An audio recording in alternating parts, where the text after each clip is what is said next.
আয়ু হরতি বৈ পুংসাং মুদান্নম তস্য জন্মশ তস্যতে যদনিত উত্তম শ্লোক বর্তায়। সর্ববেদান্ত সার অমল পুরাণ শ্রীমদ্ ভাগবত বলেন,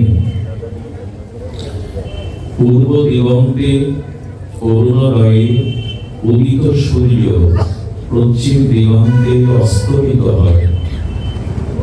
এটি আমাদের কাছে নিত্য স্বাভাবিক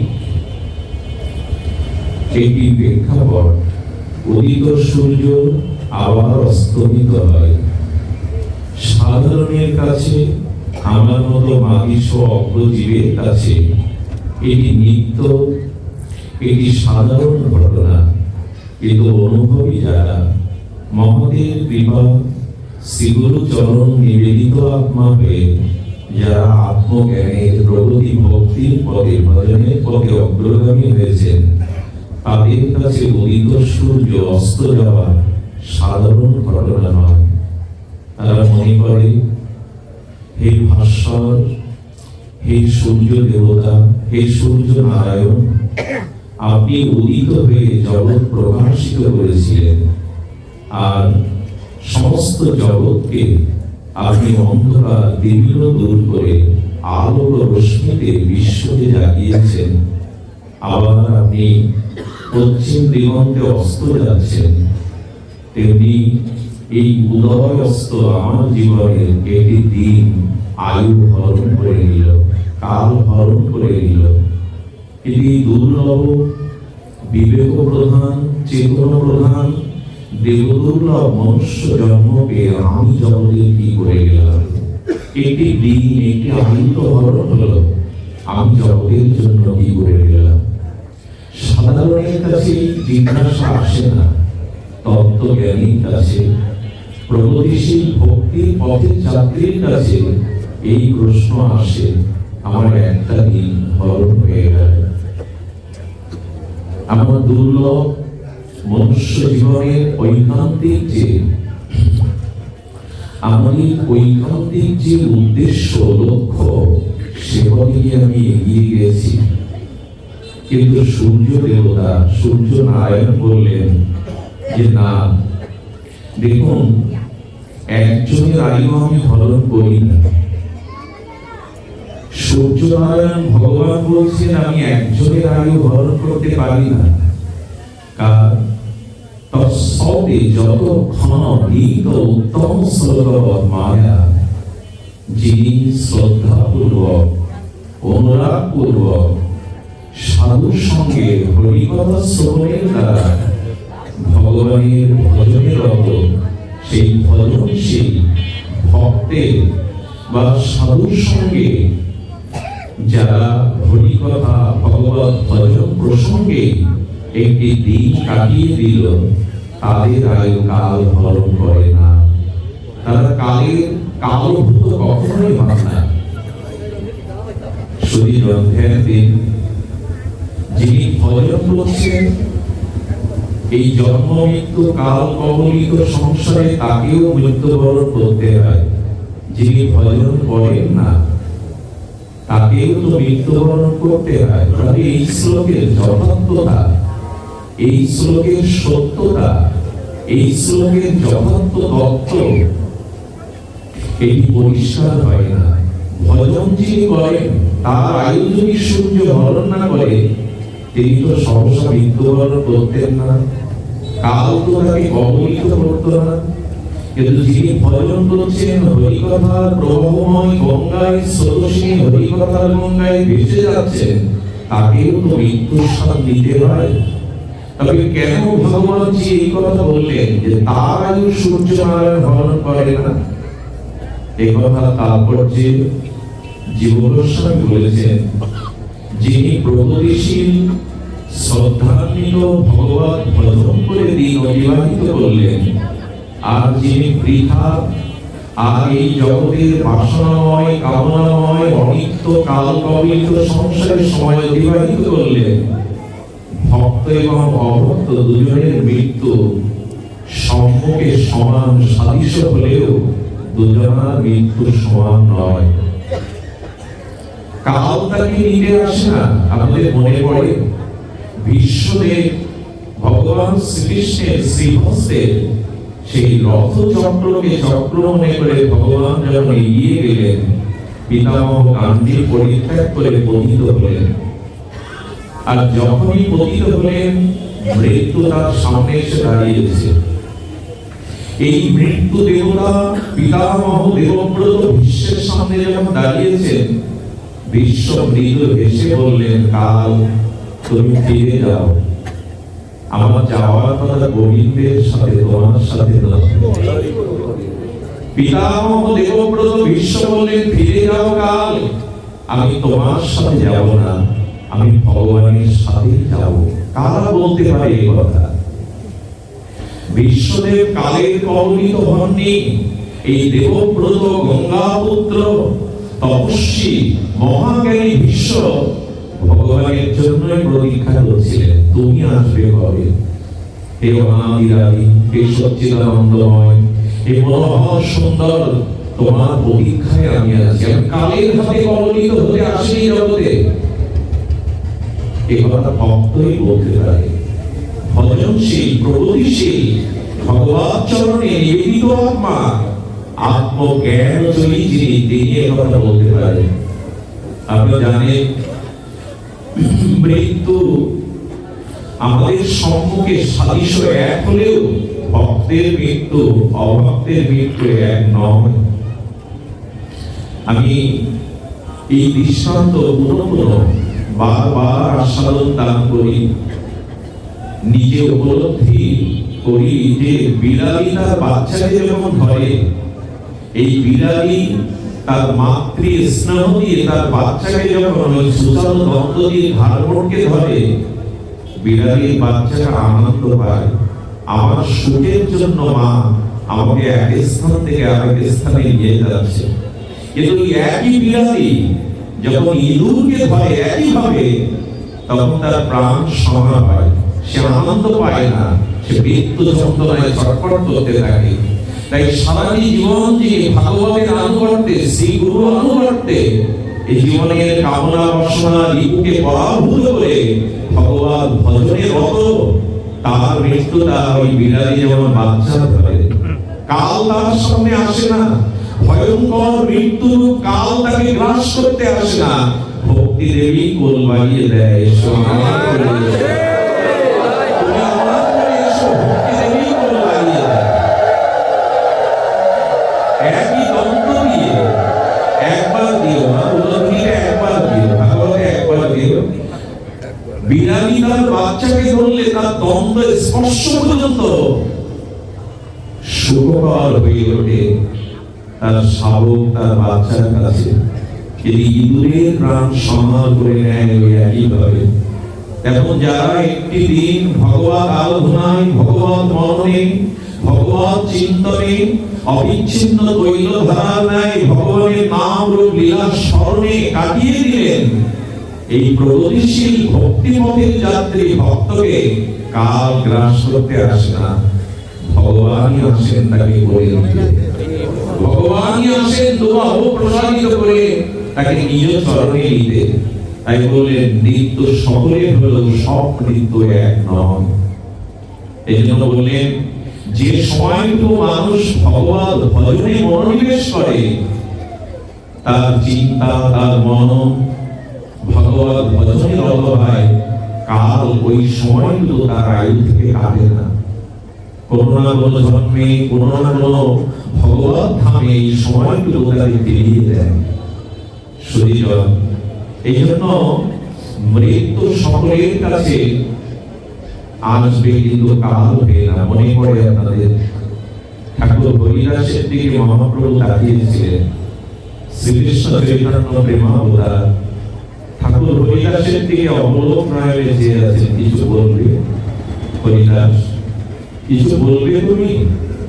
হরিদাস তার সজল নয়নে গৌর হরিকে বললেন, বহুদিন হতে একটি ইচ্ছা আমার হৃদয়ে পোষণ করেছি, ব্যক্ত করতে পারিনি।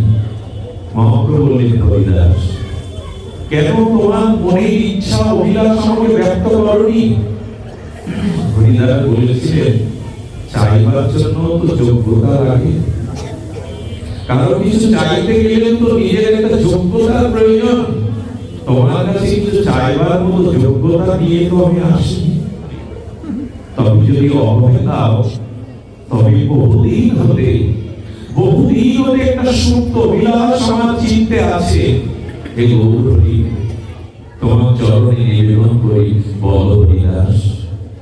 হরিদাস বলেছিল, প্রভু, আমার ইচ্ছা হলো আমি তোমার আগে যেন জগৎ থেকে চলে যাই। তোমার অপ্রকট লীলা আমাকে তুমি দেখাবে না, তোমার আগে মোর শরীর পাড়িবা। মহাপ্রভু সজলনয়নে বললেন, আমার অন্তর অনুভূতি, এই সুপ্ত অনুভব কি করে জানলো হরিদাস? আসলে মহাপ্রভু অদ্বৈত আচার্যের পশ্চাতে প্রস্তুতি নিচ্ছিলেন।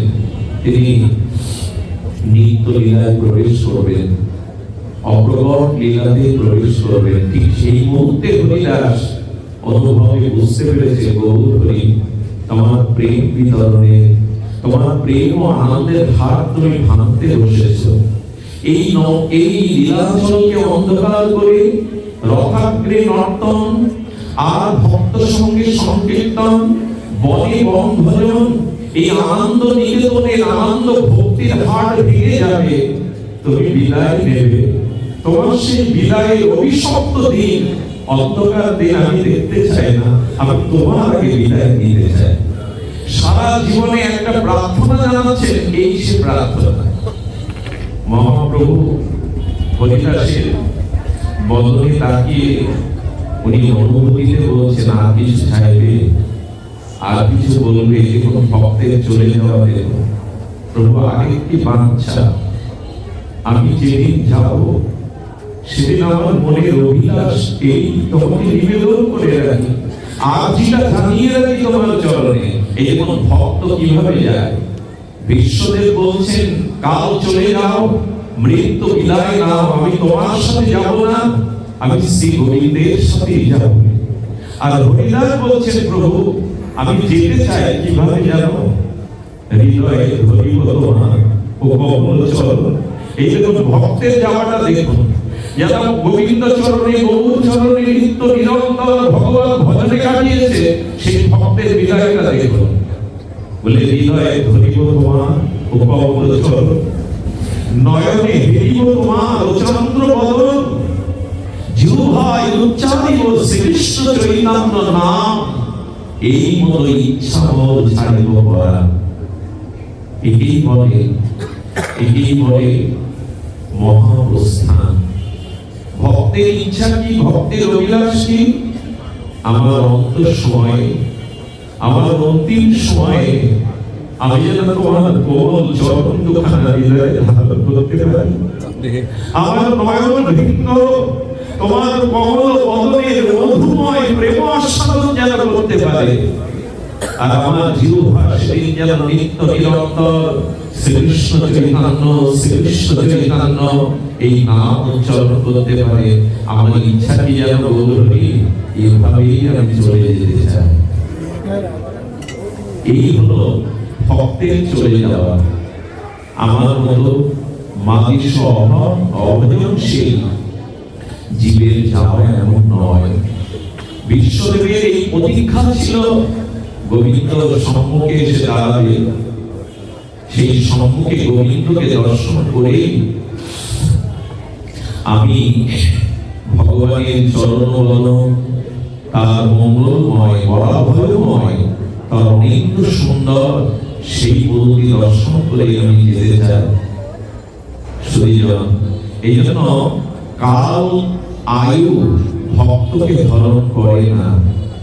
ভক্তের কাছে, প্রগতি ভজনশীলের কাছে মৃত্যুর কাল নয়, ভগবানই তার কোমল প্রসারিত হস্ত বাড়িয়ে দেন। কি বলেন জানেন? চলে যায় ঘরে ছেলে, ঘরে না। ভগবান এই আহ্বান করেন তার প্রিয় ভক্তকে, আনি ঘরের ছেলে ঘরে আয়, এখানে মৃত্যু নেই, এখানে জরা নেই, এখানে ব্যাধি নেই। সেই চির আনন্দ বোধময় ধামে ভগবান আহ্বান করে, আর কত ভূতের বেড়া থাকবি, আর কত ভূতের বোঝা বইবি, মন চলো নিজ নিকেতনে। আমাদের এটা বিদেশ, এটা আমাদের দেশ নয়। আমরা ভুলে বসে আছি এটাই আমাদের দেশ, এটাই আমাদের আশ্রয়। না, আমরা বিদেশে আসি। এখানে এই জন্ম মৃত্যু, এই ক্ষণিক সময়টা আমরা যেখানে আছি এটা আমাদের দেশ নয়। আমরা বিদেশে প্রবাসে আছি। আমাদের নিজ নিকেতন গোবিন্দের শাশ্বত নিত্য ধাম।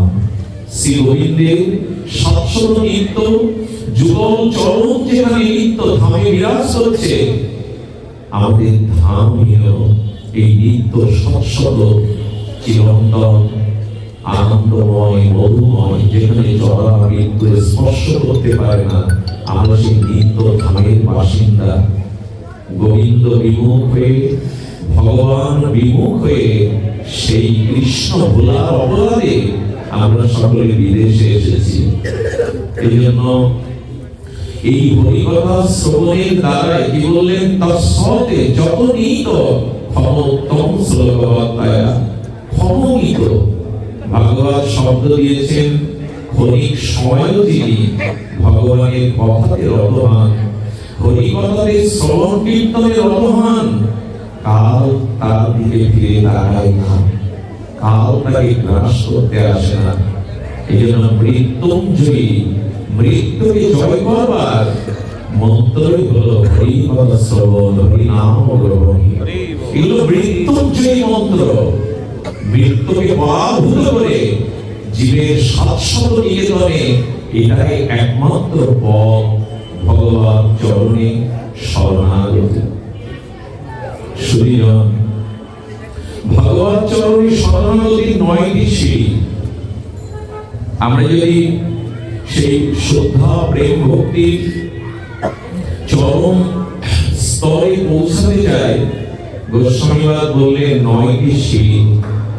অপরাধ দেবেন না, যদি রাস্তা দিয়ে যেতে রাজধানী ঢাকা আপনার গন্তব্য হয়, অথচ আপনি দেখছেন মাইলস্টোনে লেখা আছে চট্টগ্রাম 200 কিলোমিটার, আপনি যেতে চান ঢাকাতে।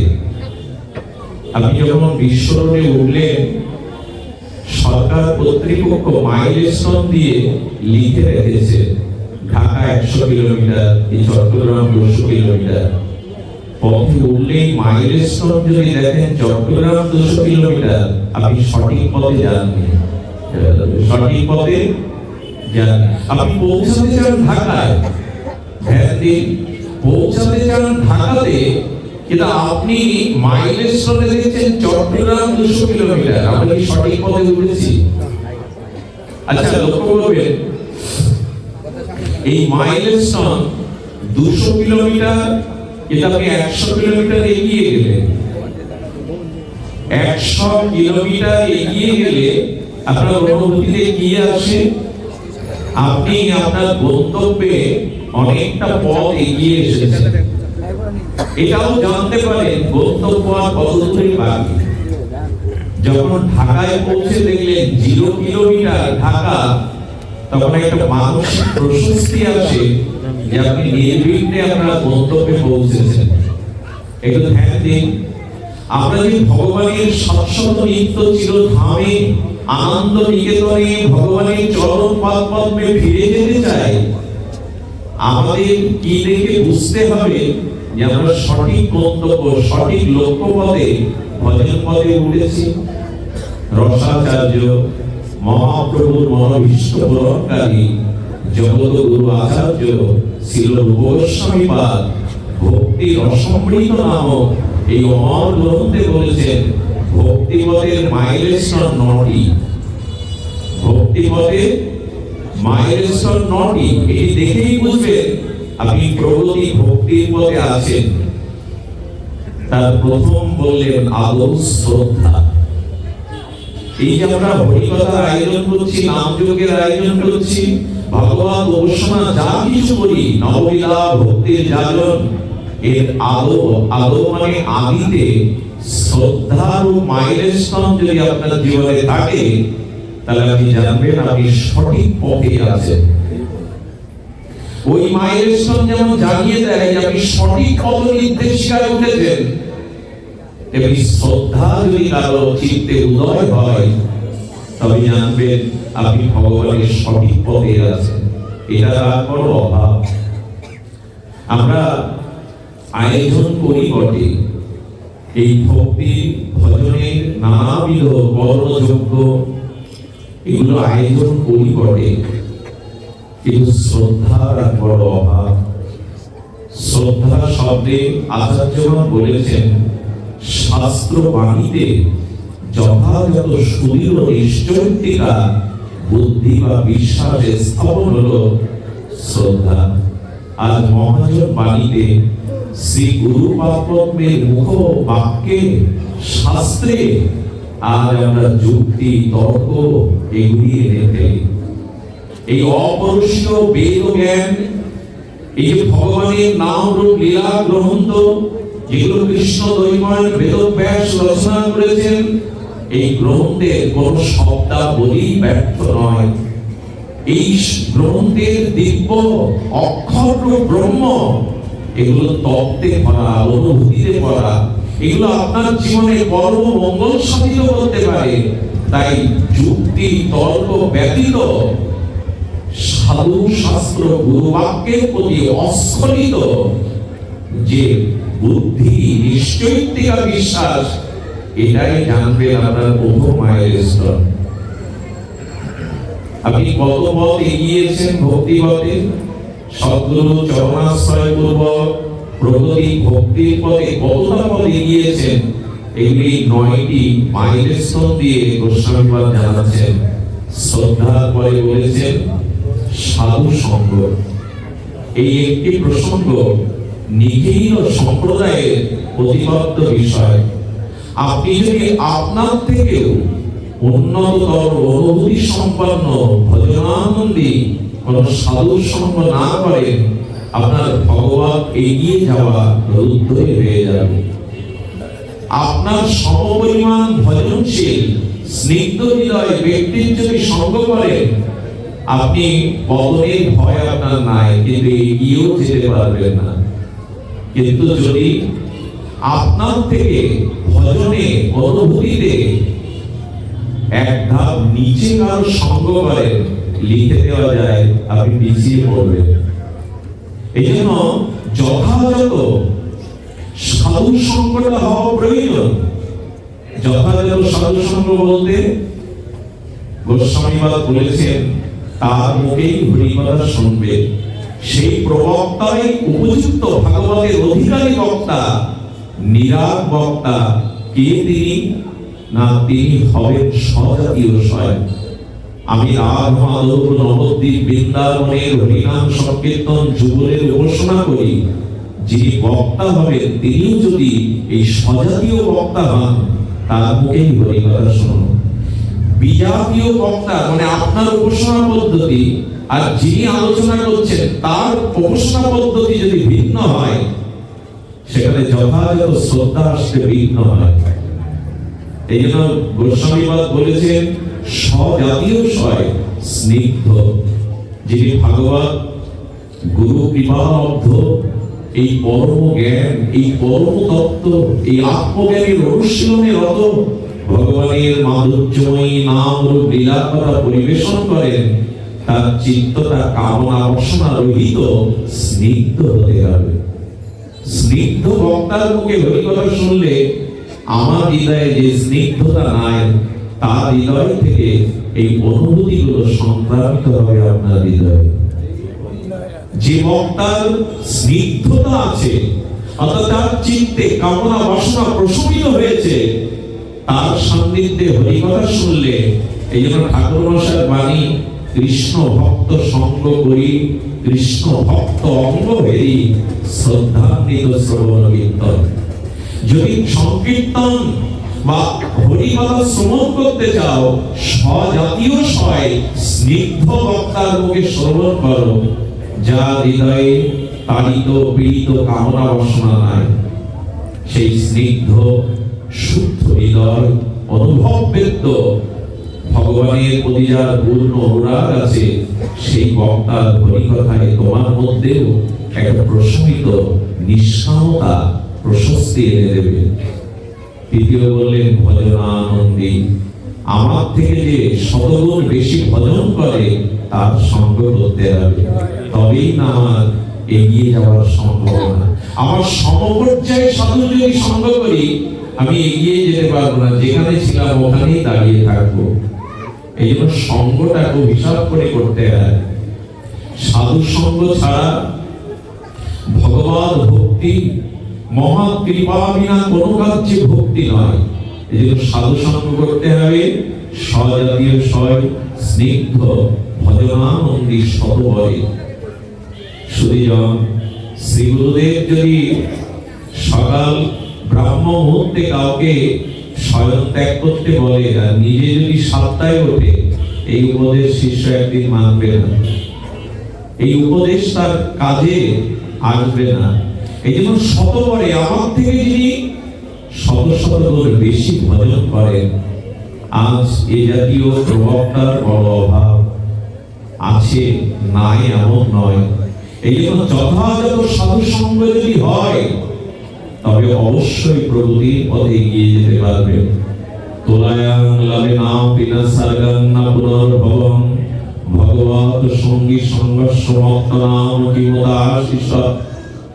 শাস্ত্র বলেছেন এই জাতীয় নিরাট বক্তার মুখে, অনুভবী ভক্তের মুখে যদি হরিনাম হরিকথা শ্রবণের সৌভাগ্য প্রাপ্ত হন, সেটা মোক্ষ প্রাপ্তির থেকে, স্বর্গের আনন্দের থেকে বহু বহু কোটি গুণ উচ্চস্তর অনুভূতি। এই সাধু সঙ্গে হরিকথা যে প্রেমানন্দ রসানন্দ আনন্দময়, সেই আনন্দের কাছে মোক্ষ এবং স্বর্গ প্রাপ্তিও তুচ্ছ বলেছে। হরিকথার আনন্দের কারণে রঘুপতি রামচন্দ্রের সঙ্গে বৈকুণ্ঠে যেতে রাজি হননি হনুমান। ভগবানের দাস্য ভক্তির পরাকাষ্ঠা ভক্ত হনুমানকে রঘুপতি রামচন্দ্র বলছেন, চলো হনুমানে, পুষ্প রথ এসেছে, অযোধ্যাবাসীকে নিয়ে, তোমাকে নিয়ে আমি বৈকুণ্ঠে গমন করতে চাই। হনুমান অবনত মস্তকে করজোড়ে রাজীব লোচন রামচন্দ্র ভগবানকে বলছেন, প্রভু বৈকুণ্ঠে যেতে বলছেন, বৈকুণ্ঠে আপনার হরিকথা আছে তো, সাধু সঙ্গ আছে তো? রঘুপতি রাম হেসে বলছেন, সেখানে আমি স্বয়ং আছি, সেখানে মা জানকী, তোমার মা জানকী আছে। বৈকুণ্ঠে তো সাধু সঙ্গের প্রয়োজন হয় না, হরিকথার প্রয়োজন হয় না। হনুমান বলছেন, প্রভু এই দাসানুদাস স্বপ্নেও আপনার আজ্ঞা কখনো লঙ্ঘন করেনি, কিন্তু আজ ক্ষমা করবেন, আমি আপনার সাথে বৈকুণ্ঠেই যাব না। হনুমান বলছেন, প্রভু এই দাসানুদাস স্বপ্নেও আপনার আজ্ঞা কখনো লঙ্ঘন করেনি, কিন্তু আজ আমি আপনার আজ্ঞা লঙ্ঘন করছি, আমি বৈকুণ্ঠ আপনার সাথে যাব না। ভগবান বলেন, আমি আছি, মা জানকী আছে, যেখানে কোনো কুণ্ঠা নেই সেখানে কেন যেতে চাইছো না? বলে, যেখানে হরিকথা নাই, যেখানে তোমার প্রিয় ভক্তের সান্নিধ্য নাই, সেটা বৈকুণ্ঠ হলেও আমার সেটা প্রিয় নয়। হনুমান বলছেন এই কথা প্রভুকে। বললেন, কেন হরিকথা চাইছো? বলে, প্রভু আমার একটু লোভ বেশি, আমি তোমাকেও চাই আর তোমার প্রিয় অনুরাগী ভক্তের সঙ্গে তোমার নাম লীলা কথাও চাই। তুমি বলছো বৈকুণ্ঠে তুমি আছো, তোমার কথা নেই, তোমার প্রিয় ভক্তের সঙ্গ নেই, আমি যে দুটোই চাই। বলো, কথাকে সঙ্গকে তুমি কেন প্রাধান্য দিচ্ছ আমার চরণের থেকে? বলে, ওটাই তো প্রভু, বৈকুণ্ঠ পেলে তোমায় পাবো, আর সাধু সঙ্গে হরিকথা পেলে একাধারে আমি তোমায় পাবো, তোমার আনন্দময় নাম লীলা রস সাধু সঙ্গ পাবো, আমি যে দুটোই চাই। রামচন্দ্রের চোখ সজল হয়ে গেল, আশীর্বাদ করে বললেন, যত্র যত্র রঘুনাথ কীর্তন হবে, তুমি সেখানে কোনরূপে গিয়ে তাদের আশীর্বাদ করবে। আচ্ছা হনুমান, কতদিন জগতে থাকতে চাও তুমি? বলে প্রভু, যতদিন একজন সহৃদয় শুদ্ধ ব্যক্তি তোমার গুণগাথা কীর্তন করবে, আর যতদিন একজন শুদ্ধ হৃদয় সাধু বা শ্রোতা শুনবে, ততদিন আমি জগৎ থেকে যাব না প্রভু। এই জন্য যেখানে শুদ্ধ ভক্ত সঙ্গে নির্মল ভাগবত পরিবেশে হরিকথা হয়, সেখানে হনুমানজি কোন রূপে এসে বসে পড়ে, পরজয়ী রঘুনাথের গুণগাথা শ্রবণ করে। এই জন্য স্বর্গে হরিকথা নাই, এমনকি বৈকুণ্ঠেও সাধু সঙ্গে হরিকথা নাই। আমাদের এই পৃথিবী মণ্ডলে, ধরিত্রী মণ্ডলে বিশুদ্ধ ভগবানের অনুরাগী ভক্ত ভগবান অর্থাৎ ভক্তরূপী এই ভগবানগণ, এই মহাত্মাগণ, তারা ভক্তি বিতরণ করেন। তারা জীবের দ্বারে দ্বারে মহন্তের স্বভাব আমাদের মতো এই পিছিয়ে পড়া, অধম, তাপিত, পীড়িত, স্খলিত, আত্মজ্ঞান শূন্য আসক্ত ব্যক্তিকে দুয়ারে দুয়ারে হরিকথা বিতরণ করে, প্রেম ভক্তি বিতরণ করে আমাদেরকেও ভগবানের চরণে সমর্পণ করে। এই জন্য দ্বিতীয় মাইলস্টোন হলো সাধু সঙ্গ। এক এক সিঁড়িতে এগিয়ে গিয়ে প্রেম ভক্তি। দ্বিতীয়টা হলো ভজন ক্রিয়া। ধ্যান দিয়ে শুনুন, সাধু সঙ্গ কাকে বলে? যে সঙ্গ লাভ করলে আপনার জীবনে ভজন শুরু হবে। 20 বছর হরিকথা শুনছি, 20 বছর ভক্ত সঙ্গে যাচ্ছি, অথচ আমার জীবনে ভজন এলো না। জানতে হবে সাধু সঙ্গ হয়নি। যথাযথ সাধু সঙ্গ আপনার জীবনে ভজন এনে দেবে। ভজন ক্রিয়া, এই হলো তৃতীয় সোপান, তৃতীয় সিঁড়ি, এটা তৃতীয় মাইলস্টোন, যে তুমি এগিয়ে যাচ্ছ। ভজন ক্রিয়া। গুরু মহারাজ রাধাকুণ্ডে তার অমৃত প্রবচনে বলেছিলেন, ভগবানকে পাওয়ার থেকে তার ভজন পাওয়াটা আরো আস্বাদনের। এই কথাকে আমরা মেনে নেব। সাক্ষাৎ ভগবানকে প্রাপ্ত হওয়ার থেকে ভগবানের ভজন প্রাপ্ত হওয়া আরো আস্বাদনের। কারণ কি জানেন? ভগবানকে পেলেই পাওয়া হয় না। দুর্যোধন তো পেয়েছিল, কংসও তো ভগবানকে সম্মুখে দেখেছিল, ওই প্রেম তো হয়নি। হয়েছিল কি? হৃদয়ে যদি ভজন না থাকে, নামে অনুরাগ, হরিকথাতে অনুরাগ, যদি জীবনে ভজন না থাকে, ভগবানকে পেয়েও পাওয়া নয়, আস্বাদন হবে না। আমরা অনেকেই মনে করি যদি ভগবানকে দর্শন করতে পারতাম কিচ্ছু হবে না। যার জীবনে ভগবান ভজন নেই, অনুরাগ নেই, সম্মুখে ভগবানকে পেয়েও দুর্যোধনের মতো অনুরাগ হবে না, প্রেম হবে না। দুর্যোধনের জীবনে ভজন নেই। আপনি চিন্তা করতে পারেন, রামচন্দ্র ভগবানের থেকেও রাবণের ভজন অংশে কম নয়। কত তপস্যা করেছেন দশানন। তিনি বেদের জ্ঞান রাখেন। রাবণ সাধারণ পণ্ডিত নয়, রাবণ বেদের ভাষ্য রচনা করেছেন। তিনি পুলস্ত ঋষির বংশধর, বিশ্বশ্রবা মুনির পুত্র। ঘরে যার বিষ্ণুপ্রিয়াকে, ঘরে যার সতীসাধ্বী মন্দাদরী, বিভীষণ যার ভাই, স্বর্ণ লঙ্কাতে যিনি বাস করেন, যার গুরুদেব স্বয়ং শিব শম্ভ শঙ্কর, তার পতনের কারণ কি? এই রাবণের পতনের কারণ কি? তিনি বেদের ভাষ্য রচনা করেছেন, কঠোর তপস্যা করেছেন যুগ যুগান্তর। যিনি পুলস্ত ঋষির বংশধর, তার পতনের কারণ কি জানেন? শেষের দিকে এসে মোহ এসে গেল রাবণের, ভজন ছিল না জীবনে। লক্ষ্মণ প্রশ্ন করেছিল, রাবণ তোমার এই অন্ত সময়ে বলে যাও তোমার পতন কেন হলো? রাবণ একটি মার্মিক কথা বলেছিলেন, দেখো লক্ষ্মণ, রামের থেকে আমার শক্তি, আমার সামর্থ্য অনেক বেশি ছিল। আমি স্বর্ণ লঙ্কায় পরিবেষ্টিত ছিলাম, আর তপস্বী রাম বনে বনে ঘুরছিল। আমি সমুদ্রের এপারে, রাম ছিল সমুদ্রের ওপারে। আমার পেছনে কুম্ভকর্ণ, মেঘনাদের মতো লক্ষ লক্ষ সেনা, রামের পিছনে কিছু মানব সেনা। আমি ব্রাহ্মণ কুলে জন্মেছি, রাম ক্ষত্রিয় কুলে জন্মেছে। আমি রথে পড়ে যুদ্ধ করেছি, রঘুপতি রাম মাটিতে দাঁড়িয়ে যুদ্ধ করেছেন। লক্ষ্মণ বলছে, এই জন্য তো জানতে চাইছি এত পরেও আপনার পতন হলো কেন? রাবণ বলে গেল, রামচন্দ্রের সাথে ধর্ম ছিল, আমার সাথে ধর্ম ছিল না। এই জন্য সাধু সঙ্গ হচ্ছে, অথচ আমার জীবনে ভজন ক্রিয়া এলো না। ভজন না থাকলে অনুভূতি আসবে না, ভজন না থাকলে প্রেম আসবে না। দুর্যোধনের মতো কৃষ্ণকে সামনে পেয়েও তাকে বন্দী করতে ইচ্ছা করবে। দুর্যোধনের প্রেম ছিল না, ভজন তিনি করেননি। এই জন্য আমাদের জীবনে সাধু সঙ্গ কেন? এই যে 10 দিবস ব্যাপী নিতাই গৌরের আগ্রাতে এখানে যে হরিকথা হচ্ছে, এই 10 দিনই সীমাবদ্ধ থাকবে? এই 10 দিন আসা যাওয়ার মধ্যেই সীমাবদ্ধ থাকবে?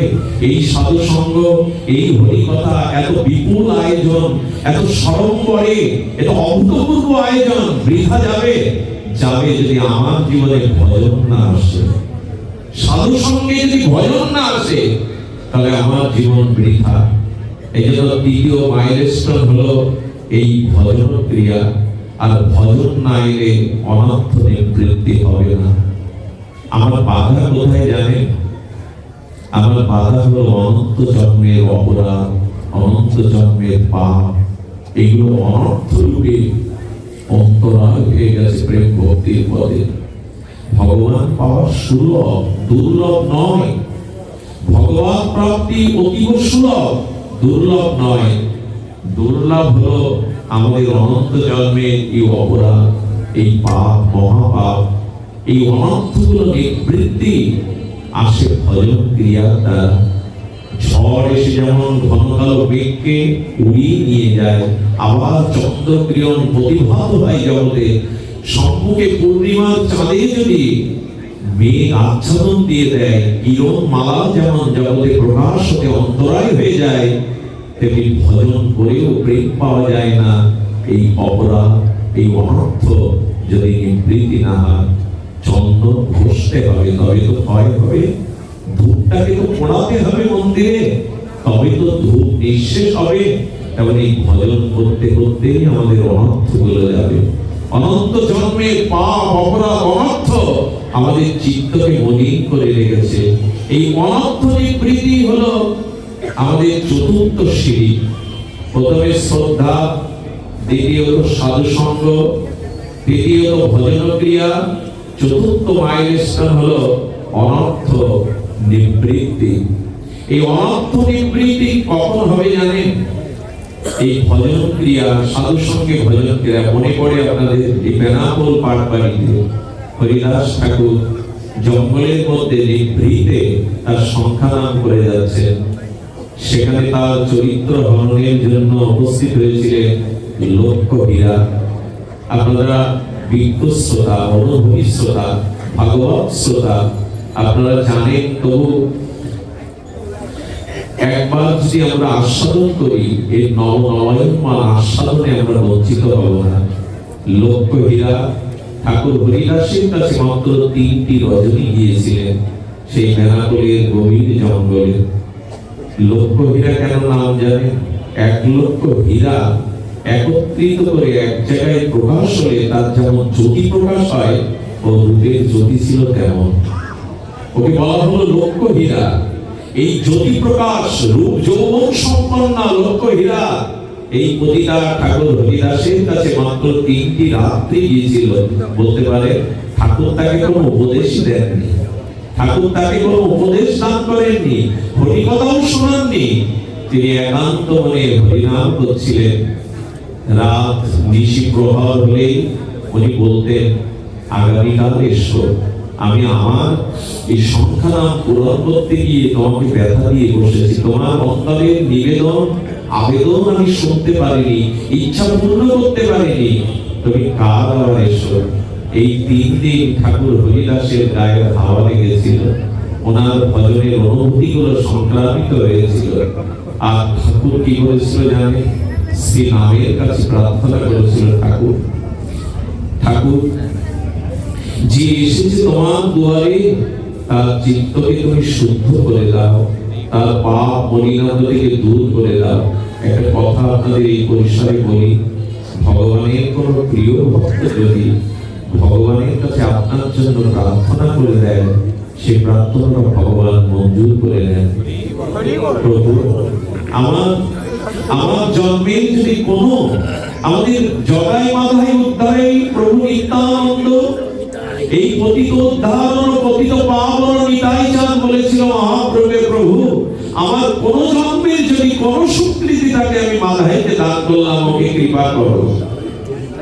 সুদর্শনকে ফিরিয়ে দিয়ে মাধাইকে কৃপা করলে শুদ্ধ ভক্তের সঙ্গে এবং তার প্রার্থনা দ্বারা আমাদের অনন্তরে বৃদ্ধি হয়।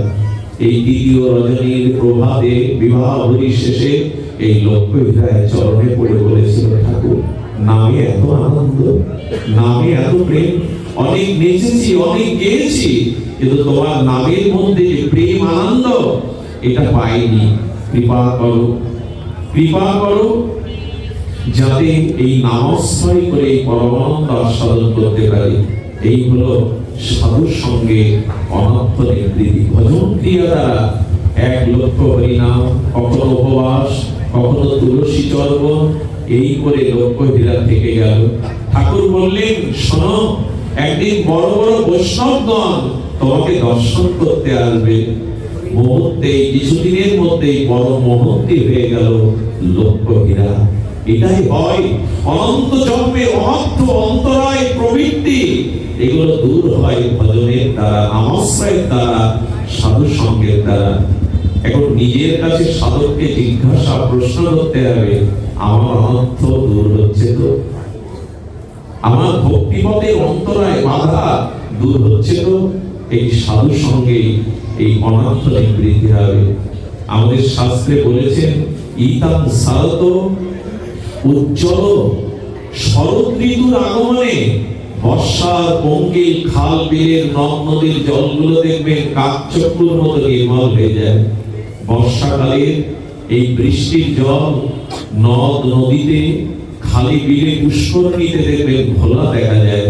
কিন্তু ঋতুরানী শরতের আগমনে বর্ষার পঙ্কিল জল যেমন শুদ্ধ হয়ে যায়, নির্মল হয়ে যায়, তেমনি যার জীবনে সাধু সঙ্গে ভগবানের ভজন ক্রিয়া আসে, তার অনাদিকালের অবিদ্যাজনিত মোহজনিত এই কামনা বাসনা তার অন্তরায়গুলো শুদ্ধ হয়ে যায়। ঋতুর আগমনে যদি বর্ষার পঙ্কিল জল শুদ্ধ হয়, শরতের আগমনে যদি ভজন এলো, তো অনার্থগুলো ধীরে ধীরে চলে গেল। এই জন্য ভজন করতে হবে, শুধু যেন শ্রবণে আমাদের সীমাবদ্ধ না থাকে, আমরা যেন ভজন করতে পারি। এই ভজন ক্রিয়া, এরপরে অনর্থ নিবৃত্তি, এরপরে নিষ্ঠা, রুচি, আসক্তি। অষ্টম সিঁড়িতে গিয়ে, অষ্টম সোপানে গিয়ে বলছেন ভাব। এই প্রসঙ্গে সামান্য আলোচনা। দেখুন, আমাদের গোড়া হলো ভাবের গোড়া, আমাদের ঠাকুর হলো, আমাদের প্রেমের দেবতা হলো ভাবের। ভাব ছাড়া তাকে পাওয়া যাবে না। রামকৃষ্ণদেব বললেন, যার যেমন ভাবনা তার তেমনি লাভ। এই ভাব হলো ভক্তির অগ্রে অষ্টম সোপান, অষ্টম মাইলস্টোন। প্রেমে পৌঁছাতে, ভক্তি স্তরে পৌঁছাবার অষ্টম হলো এই ভাব। আসলে এই ভাব সম্পর্কে আমি একটু সামান্য আলোচনা করি। ভাব কাকে বলে? ভাব কাকে বলে লক্ষ্য করবেন, সূর্য উদয় হয়নি 1 ঘন্টা 36 মিনিট পূর্বে যে অরুণোদয় হয়, তখন দেখবেন পূর্ব দিগন্তটা আলোয় উদ্ভাসিত হয়ে ওঠে। এই অনুভূতি অনেকের আছে যারা প্রভাতে ওঠেন। তখন সূর্য উদয় হয়নি, অরুণোদয় হয়েছে, আর তাতে পূর্ব দিগন্তটা আলোয় উদ্ভাসিত হয়ে উঠেছে। প্রেম এখনো আসেনি, প্রেমের আসবার পূর্বে এই শুদ্ধ ভজনশীল নিষ্ঠার অধিমতি হৃদয়টা প্রেমের আভাসে যেন উদ্ভাসিত হয়ে ওঠে। কেমন উদ্ভাসিত হয় জানেন? আছে এই সংসারে, সংসারে কর্মের মধ্যেই আছে, কিন্তু অন্তরে অন্তরে বিশুদ্ধ ভগবানের লীলার মধ্যে সে ডুবে আছে। আছে সংসারে, কর্ম করছে, ইন্দ্রগুলো কর্মেরত, কিন্তু মনে মনে অন্তর চিন্তনে ভাব যোগ্য দেহে নিত্য নিরন্তর তিনি ভগবানের ওই লীলা রাজ্যে ডুবে আছেন। কি করে বোঝায় বলুন তো? ভাব বোঝানো খুব কঠিন, ভাব বোঝাও যেমন কঠিন, ভাবের অনুভূতি খুব কঠিন। এই ভাব কেমন এটি আমাদের জানতে হবে। প্রেমের পূর্বে, ভক্তির পূর্বে যে দশা, এটাই অষ্টম সোপান এই ভাব। অর্থাৎ ভাব কখন আসবে জানেন? আমার অনাদিকালের কুসংস্কারের পথ থেকে যখন আমি ভজনের দ্বারা, নিষ্ঠা রতিমতির দ্বারা, ভজনে অনুরাগের দ্বারা আমার ভিতরে কিঞ্চিত ভাবের আবেশ দেখা দিল, তখনই আর জগৎ সরে দাঁড়ালো। আমার সম্মুখে জগৎ সরে দাঁড়ালো। এই জগৎ সরে গিয়ে ভগবানের নিত্য লীলার স্ফুরণ হতে লাগলো হৃদয়ে। ছোট্ট একটা দৃষ্টান্ত দিই, আমাদের বুঝতে সহজ হবে। ললিতা সখীর অবতার স্বামী হরিদাস বৃন্দাবনে যে বাকে বিহারীকে প্রকাশ করেছিলেন, বিহারীকে, ইনি ললিতা সখী আবেশ অবতার গ্রহণ করেছিলেন। স্বামী হরিদাস আমরা জানেন নিধুবনে তার এই বিহারীজিকে প্রকাশ করেছিলেন। নিধুবনে বিহারীজিকে তিনি সেবা আনন্দ ভজন করে বৈকালিক 4 ঘটিকায় নিধুবন থেকে তিনি আসতেন যমুনা কূলে। যমুনার এই শীতল তরঙ্গায়িত নীল জলের তরঙ্গের কূলে বসে, পদ্মাসনে বসে 1 ঘন্টা তিনি লীলার ভাব রাজ্যে ডুব দিতেন। এই ভাব কাকে বলে? লীলা রাজ্যে ডুব দিতেন। তার প্রিয় ভক্তগণ, সাধুগণ, অনুরাগী জন চারপাশে বসে থাকতেন নীরবে। সেদিন ভাব রাজ্যে ডুবে গিয়ে তার অন্তর চিন্তিত ভাবযোগ্য দেহে, দেহ 3টা আমাদের, স্থূল দেহ, সূক্ষ্ম দেহ, কারণ দেহ। আচ্ছা, আপনি এখানে বসে আপনার ঘরে যে বাচ্চাটাকে ঘুম পাড়িয়ে এসেছেন, এখান থেকে দেখে আসতে পারবেন না? তাকে মনে মনে চলে যান। ওই নিজের ঘর, ওই প্রিয় সন্তানের মুখটা দেখে কিন্তু আবার ফিরে আসবেন। ওই যে দেখে আসছে, এই শরীরটা কোন শরীর? শরীরটা এখানেই আছে। একে বলে অন্তর চিন্তিত ভাবযোগ্য দেহ। এটাই আমাদের গৌরীয় ভজনের চরম সীমা। এই রক্ত মাংসের স্থূল দেহ নয়, গুরুদেবের দেওয়া চিত ভাবযোগ্য শরীরে নিত্য নিরন্তর লীলারসে মগ্ন থাকার নামই হলো ভাব। যখন জগতের আর কোনো পরিদৃশ্য আমার সামনে থাকবে না, অথচ আমি জগতে আছি, অন্তর চিন্তিত অবিচ্ছিন্ন ফল্গু ধারার ন্যায় ভগবানের দিব্য নাম রূপ লীলা আমার হৃদয়ে চলতে থাকবে। শুধু এই বোঝানোর কথা। আমি কি বুঝেছি যে এই জীবাত্ম আপনাদের বোঝাবে? ক্ষমা করবেন, আমরা অনুভূতির রাজ্যে চলে যাই যাদের এই অনুভূতি হয়েছে। স্বামী হরিদাস অন্তর চিন্তিত সেই ভাবযোগ্য দেহে লীলায় প্রবেশ করেছে। অপ্রাকৃত মধুময় আনন্দময় বৃন্দাবনের একটি নিকুঞ্জ মন্দিরের সম্মুখে আর সখীগণ ভাগ হয়ে গেছে। একদল সখী করুণাময়ী প্রেমময়ী রাধারানীর দলে, আর একদল সখী সখাগণ শ্রী অরিন্দম সুন্দর মনোহর ত্রিভঙ্গ মুরারি ব্রজেন্দ্র মন্ডলের দলে। এরা 2 পক্ষ নিয়ে আজ রং খেলা হচ্ছে, হোলি খেলা হচ্ছে। খেলায় যিনি রাধারানীর অঙ্গকে যদি গোবিন্দ পুরোপুরি রঙে সুগন্ধে ভিজিয়ে দিতে পারে, তবে গোবিন্দ জিতে যাবে। আর যদি রাধারানীর শ্রীগোবিন্দের অঙ্গকে এই সুগন্ধি দিয়ে আর বিচিত্র রঙবাহারে গোবিন্দের অঙ্গকে ভিজিয়ে দিতে পারে, তবে রাধারানী জিতে যাবে। এই অন্তর চিন্তায় যমুনা বলে নিমগ্ন হয়ে ভাবযোগ্য তিনি এই লীলার মধ্যে প্রবেশ করেছেন।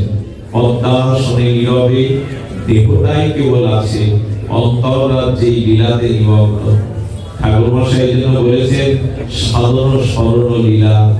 এই লীলা স্মরণ যারা নাম করেন, জপ করেন, অনুরোধ করব, এই নাম জপের সাথে সাথে যদি লীলা স্মরণ গুলো হতে থাকে, নাম জপে খুব দ্রুত মনোনিবেশ হবে, খুব দ্রুত আপনি প্রেমের পথে, অনুরাগের পথে এগিয়ে যেতে পারবেন। নামের সাথে সাথে নামের যে লীলা, তার অচিন্তনীয় মাধুর্য রূপ লীলা এগুলিতে ডুব দিতে হবে। তো সেই লীলায় গোবিন্দ তার পিচকারি দিয়ে ঠাকুরানীকে রঙে রাঙিয়ে দিচ্ছেন, অনুরাগের রঙে, বাইরের রঙে, দুই রঙে রাঙিয়ে দিচ্ছেন। রাধারানী সখীদের বলছে রং ভরে দাও, সেই পিচকারি যন্ত্রে সখীরা রং দিচ্ছে, রাধারানী দিচ্ছে। এই রং দিতে দিতে পরম আবেশের ভাবে আনন্দ লীলায় ডুবে রয়েছে। এই লীলা আনন্দই হলো চিত্তের আনন্দ। এই ডুবে যেতে যেতে গোবিন্দ রাধারানীর অঙ্গকে প্রায় ভিজিয়ে দিয়েছেন।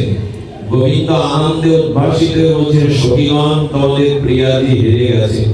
রাধারানী তাড়াতাড়ি পাত্র চাইছেন, ললিতা ললিতা রং ভরে দে, পিচকারিতে ভরে দে। কিন্তু ললিতা দেখছেন পাত্রে আর রং নাই। ঠিক এই ভাবের দশায় উনি যখন লীলা চিন্তনে রত, তখন অখণ্ড ভারতবর্ষের লাহোর থেকে এক ভক্ত অনুরাগী বিহারীজির জন্য তার তৎকালীন জীবনের সমস্ত আয় দিয়ে তিনি 1 কেজি সুগন্ধি, পবিত্র সুগন্ধি নির্যাস ওইটা এনেছেন বিহারীজির অঙ্গে যাতে স্বামী হরিদাস দিয়ে দেন। আর ওই লীলা চিন্তনের ওই মুহূর্তে সংযোগে ওই লাহোরের ওই অনুরাগী ভক্ত মাথায় করে বয়ে না ওই সুগন্ধি, ওই আনন্দ সুগন্ধময় বস্তুটি পাত্রে করে ওনার সামনে রেখেছেন। আর রাধারানীর ভাবাবেশে ললিতার কাছে চাইছে, ললিতা রং দে, রং ফুরিয়েছে। সঙ্গে সঙ্গে সেই ভক্তের পাত্রটি উনি রাধারানীর পিচকারিতে দিয়ে দিয়েছেন। রাধারানী পিচকারি দ্বারা গোবিন্দের সমস্ত অঙ্গ যখন সিক্ত করেছেন, গোবিন্দ পরাজিত হওয়াতে সখীরা আনন্দে হাততালি দিয়েছে। রাধা জিতেছে, আমাদের করুণাময়ী জিতেছে, আমাদের রাধারানী জিতেছে। গোবিন্দ পরাজয় স্বীকার করলেন। রাধারানীর এই জয়ে আনন্দে সখীগণ যখন করতালি দিয়ে উঠল, স্বামী হরিদাসের লীলা সম্পন্ন হলে ওই ভাবযোগ্য দেহতে ফিরে এলেন। আর যিনি এনেছিলেন এই পাত্রে করে সুগন্ধি, তিনি বললেন, বাহ, কত কষ্ট করে সর্বস্ব ধন খুইয়ে বিহারীজির আনন্দ দেওয়ার জন্য এই সুগন্ধি আনলাম। আর উনি বালুতে ঢেলে দিলেন। আসলে দিয়েছেন তো বাইরে বালুর উপরে, মনে মনে ভাবযোগ্য লীলাতে উনি দিয়েছেন রাধারানীর পিচকারিতে, কিন্তু বাইরে তো ঢেলেছেন যমুনা তীরে বালুতে। উনি কষ্ট পেয়ে চোখের জলে ফিরে যাচ্ছেন। স্বামী হরিধর বলছেন, দাঁড়াও, কোথায় যাচ্ছ? বলে, যে জন্য এসেছিলাম তা তো পূর্ণ হলো না, ফিরে যাচ্ছি। চোখে জল, হৃদয়ে ব্যথা। বলে, আমার সাথে চলো, বিহারীজিকে দেখবে। বিশ্বাস করুন, বিহারীজির মন্দির গিয়ে কি দেখলো জানেন? ওই যে রং সে এনেছিল অনুরাগে, সেই রং বিহারীজির অঙ্গ পোশাক দিয়ে, রাধারানীর অঙ্গ দিয়ে বিন্দু বিন্দু গড়িয়ে পড়ছে।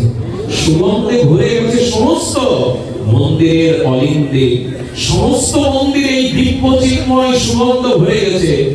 লুকিয়ে পড়লেন হরিদাসজির চরণে, বালুতে ফেলেছেন, ওটা পৌঁছে গেছে প্রিয়া প্রীতমের শ্রী অঙ্গে। এই হলো ভাব। সংসারে থাকুন, স্ত্রী পুত্র জরাগাদি আছে থাকুন, মনটাকে ফলগুর মতো নিত্য নিরন্তর তার লীলাতে অবগাহন করা। এটা ছাড়া তো আমাদের পথ নাই। দেখুন, এই লীলা চিন্তন, এই ভাব প্রধান আমাদের এই ভজন অঙ্গকে যদি লক্ষ্য করেন, দেখবেন আমাদের এক বাবাজি মহারাজের রাধাকুণ্ডে তিনি অন্তর চিন্তিত এই ভাবযোগ্য দেহে লীলা স্মরণ করতেন, মঞ্জুরি ভজন করতেন। এক সহৃদয় ভক্ত ওখানে গিয়ে দেখছে বাবার এই ছোট্ট কুটিরে কাঁটা দিয়ে বেড়া দেওয়া। কুটিরে তো কোনো কিছুই নাই, ওই ভজনের কিছু জলের পাত্র আর জপের মালা, ওর মধ্যে দিয়ে অপার্থিব অলৌকিক একটি চিন্ময় গন্ধ ভেসে আসছে, যে গন্ধ সে জগতে কখনো কোথাও পায়নি। কত ফুলের সৌরভ নিয়েছে, কত সুগন্ধির গন্ধ নিয়েছে, কিন্তু এমন চিন্ময় দিব্য তীব্র যে দিব্য অলৌকিক গন্ধ ভরে আছে ভজনশীল সেই কুটিরে। বাবা, বাবা, আপনার এর মধ্যে কি রেখেছেন? এই গন্ধ তো জগতের নয়, এটা লোকত্বের অপার্থিব চিন্ময় গন্ধ। বাবা কথা বলছেন না। মৃদু মৃদু হাসছেন, বলে বাবা, বলে বলার কথা তো নয়, তুমি পাত্র বলেই বলছি। শোনো, গুরুদেব আমাকে এই মানস ভোজন দিয়েছিলেন, ভাবযোগ্য দেহ দিয়েছিলেন। রাধা মাধব মানস গঙ্গায় স্নান করছে, জলকেলি করছে, আর ললিতা বিশাখাসনী আমার হাতে একটা সুগন্ধি শিশি দিয়েছে। যখন রাধা মাধব উঠবে, তারা নব বস্ত্র পরিধান করবে, তাদের বস্ত্রে তুমি সুগন্ধ মাখিয়ে দিও। আমি দাঁড়িয়ে দাঁড়িয়ে, বাবা কিন্তু কুঠিরে আছে, দাঁড়িয়ে দাঁড়িয়ে ওখানে রাধা মাধবের সেই নিত্য জলকেলি মানস গঙ্গায় দেখছেন। রাধারানী যখন উঠে আসছে, রাধারানী যখন উঠে আসছে, ওই রাধারানীর চরণ কমল পদ্ম অপার সৌন্দর্য দেখে, রাধারানীর অঙ্গ প্রভাব প্রেম জ্যোতি দেখে ওনার হাত কাঁপতে কাঁপতে সেই শিশি পড়ে গেছে। যে শিশি বাইরে বাবাজির হাতে, ওই লীলা চিন্তনের শিশিটি রাধারানীর অপরূপ সৌন্দর্য মাধুর্য দর্শন করে প্রেমে হাত কাঁপতে কাঁপতে শিশি পড়ে গেছে। উনি বললেন, ওই শিশি ভেঙে যাওয়ায় তার গন্ধটাই তুমি এখানে বসে পাচ্ছ। এর কোনো ব্যাখ্যা হয়? এই ব্যাখ্যা কি বাবা? এর ব্যাখ্যা হলো এই ভাব। দেখো, রামকৃষ্ণ পরমহংস দক্ষিণেশ্বরে মাকে ভোগ দিচ্ছেন, খা মা, ওনার নিবেদনে, খা মা খা। এসে ঠাকুর বললেন, একগাল শিশু সুলভ ভঙ্গে এসে বললেন, ও আমি খাইনি বলে তুই খাবি না? তবে দেখ আমি খাচ্ছি। ওই প্রসাদ নিজের মুখে তুলে দিলেন, একটু হাতে বলছেন, এবার খা। কি বলবেন একে? এটা হলো ভাব। মা ছেলে না খেলে মা খায় না, এই আমি পেলাম, তুই নে মা। একদিন মাকে মানুষে বিশ্রাম দিতে যাচ্ছে, ভবদারী মাকে দক্ষিণেশ্বরে বললেন, ও তুই আজ আমাকে নিয়ে শয়ন করবি? আমি না থাকলে তুই শয়ন করবি না? মায়ের সেই শয্যায় ঠাকুর শুয়ে বলবে। এগুলিকে বলে ভাব। ভাব কেমন জিনিস জানেন? এই মরজগৎ অমরত্ব নেমে আসে। কথাটি আমি প্রায়শ বলি না, কিন্তু ঠাকুরের জীবনে, পরমহংসের জীবনে এই ভাবদশা ঘটেছিল। আমাদের মনে পড়ার কথা, কলকাতা মহানগরীর বুক চিরে বয়ে গেছে ভাগীরথী গঙ্গা, আর তারই তীরে আমাদের রানী রাসমণি এই দক্ষিণেশ্বর মায়ের মন্দির নির্মাণ করেছিলেন। ঠাকুর আর সারদা মা 7 বছর ওই গঙ্গার পাশে একটা ঘরে ছিলেন, কিন্তু কখনো ঠাকুরের চিত্তে মায়ের প্রতি কাম ভাব জাগেনি। ভাব কাকে বলে দেখো? কখনো জাগেনি। একদিন জানলা দিয়ে পূর্ণিমার চন্দ্রের সুধা কিরণ মা সারদার মুখে পড়েছে। সারদা মায়ের বয়স তখন 17 কি 18। ওই আকাশের চাঁদ জগতের চন্দ্রের মুখে যেন জ্যোতি প্রভা ফেলেছে। সারদা মায়ের মুখটা এত উজ্জ্বল হয়ে উঠেছে, ঠাকুর বসে বসে না মায়ের নাম জপ করছিলেন, ভাবনা করছিলেন। ওই ভাবের রাজ্যে ডুবে আছেন ভাবের ঠাকুর। হঠাৎ চাঁদের কিরণ মাখা এই পূর্ণ যৌবনা মা সারদার মুখের দিকে তাকিয়ে ঠাকুর বলছে, কি রে, তোর ভাবের ঘরে চুরি নেই তো? ওই দেখ নারী শরীর, ওই শরীরটার জন্য কত মুনি ঋষি দেবতাদেরও স্খলন হলো, তোর ভাবের ঘরে চুরি নেই তো? নিয়ে পরীক্ষা করে নে। আমার কি মনে হয় জানেন, সাধকদের উচিত এই ভাবের ঘরে যাতে চুরি না থাকে। বাইরে তিলক মালা এই ভাবদশা নয়, অন্তর্রাজ্যে লুকিয়ে আছে কিনা এই ভাব রাজ্যে ঢুক দিয়ে দেখবেন অন্তর্রাজ্যে আমার ভোগ বাসনা কতটুকু লুকিয়ে আছে। ঠাকুর বিড়বিড় করতে করতে বলছে, কিরে, ওই সেই রমণী শরীর, যে রক্ত মাংসের পিণ্ড শরীরের জন্য লক্ষ লক্ষ মানুষ এই পৃথিবীতে পতন হচ্ছে, ওই তো নে, ভাবের ঘরে চুরি করিস না, ওই হলো নারীর শরীর। ঠাকুর ভাবদশাতে উঠে মা সারদার মুখে মুখ দিতে যাবে। কি বলবো, কিছুক্ষণের মধ্যে ঠাকুর পড়ে গেলেন। ওই মুখখানার মধ্যে কি দেখলেন আমি জানি না। ঠাকুর পড়ে গিয়ে সারাটা রাত তার মুখ দিয়ে ফেনাবো গেঁজা বেরোতে লাগলো, আর মুখে কেবল একটাই শব্দ, মা মা আর মা। সারদা দেবী ঘুম থেকে উঠে ঠাকুরকে জল বাতাস করলেন। সকালবেলা সারদা মাকে বললেন, আজ একটু লাল পেড়ে সাদা করে শাড়ি পরে এসো তো রাত্রে। মধুরকে বললেন, মধুর, আমাকে মায়ের ষোড়শ উপচারের অর্চনের জন্য তুমি উপাচার কিনে দাও তো। বলে, ঠাকুর কার পুজো করবেন? বলে, মায়ের পুজো। মধুর বাবু ঠাকুরের ষোড়শ উপচারের উপাচার কিনে আনলেন। লাল পেড়ে সাদা করে শাড়ি পরিয়ে আর একটি আলপনা এঁকে বেদির উপরে সারদাকে বসিয়েছিলেন ঠাকুর। সারা রাত মাতৃজ্ঞানে অর্চন করে ভোরবেলা ঠাকুর লুটিয়ে পড়েছিলেন জগৎ জননী জ্ঞানে। এই দিন মা সারদা জগৎ জননী রূপে প্রতিভাত হয়েছিল রামকৃষ্ণ পরমহংসের অনুসারীদের কাছে। এই হলো ভাব। নিজের স্ত্রীর মধ্যে মাতৃভাব থেকে জগৎ জননী আসলে তাকে বসালেন। এটি সাধারণ ঘটনা নয়। এই আচরণ থেকে আমরা বুঝেছিলাম, যদি আমাদের 200 বছর আগে পৃথিবীতে এমন নির্মল চরিত্র থাকতে পারে, তবে রাধা কৃষ্ণের প্রেম কত নির্মল উজ্জ্বল হতে পারে, শিব ও পার্বতীর প্রেম কত উজ্জ্বল নিষ্কাম পবিত্র হতে পারে। সুধীজন, এই হলো ভাব। নিজের সহধর্মীর মধ্যে বিশ্ব মাতৃত্বর ভাব আরো হলো ঠাকুরের। জগৎ জননী রূপে তার পূজা করলেন। এই জন্য প্রেমের পূর্বদশা এই ভাব। এই ভাবটুকুই আমাদের নিয়ে যাবে। ভাব কেমন জানেন? কৃষ্ণদাস আমাদের গোবর্ধনে শ্রীনাথজির সেবক। এই শ্রীনাথজিকে প্রতিদিন 56 ভোগ দিতেন, নূতন নূতন বস্ত্র অলঙ্কার পরাতেন। বলে, পয়সা পেত বোধহয় বিরক্তি বাবাজিরা। বলে, শ্রীনাথজির মন্দিরে 6টা করে সোনার মুদ্রা ঠাকুর প্রতিদিন রেখে দিতেন চরণে, প্রতিদিন। আর 6টা স্বর্ণ মুদ্রা নিয়ে কৃষ্ণদাস বাজার করতে যেত, বেলগাড়িতে, ঘোড়ার গাড়িতে গিয়ে ঠাকুরের জন্য 56 ভোগের উপাচার, দামি দামি বস্ত্র কিনতে কোথায় যেত জানেন? বৃন্দাবন থেকে যেত আগ্রাতে, দিল্লিতে। তখন দুটো বড় মার্কেট ছিল, আগ্রা বা দিল্লিতে। বৃন্দাবন তখন গভীর অরণ্য, তেমন কিছু পাওয়া যেত না, সব অন্তর্মা ভজনেই রত ছিলেন। তো কৃষ্ণদাস গেছেন দিল্লিতে। দিল্লিতে বেলগাড়ি, ঘোড়ার গাড়ি ভর্তি করে 56 ভোগের জন্য উপাচার কিনে পাঠিয়ে দিচ্ছেন। হঠাৎ ঠাকুরের পোশাক কিনতে যাবেন, নির্মল বস্ত্র কিনতে যাবেন, দেখছে দিল্লির রাজপথে এক নর্তকী অপূর্ব ভঙ্গিতে সঙ্গীতের দ্বারা নৃত্য করছেন। আচ্ছা, বাবাজি মহারাজ রাস্তায় নর্তকী গীত করছেন, সঙ্গীত করছেন, তাদের বাবাজির কি এসে যায়? বাবাজি দাঁড়িয়ে গেল কেন জানেন? তার মধুর কণ্ঠধ্বনি কর্ণে আনন্দ দিল।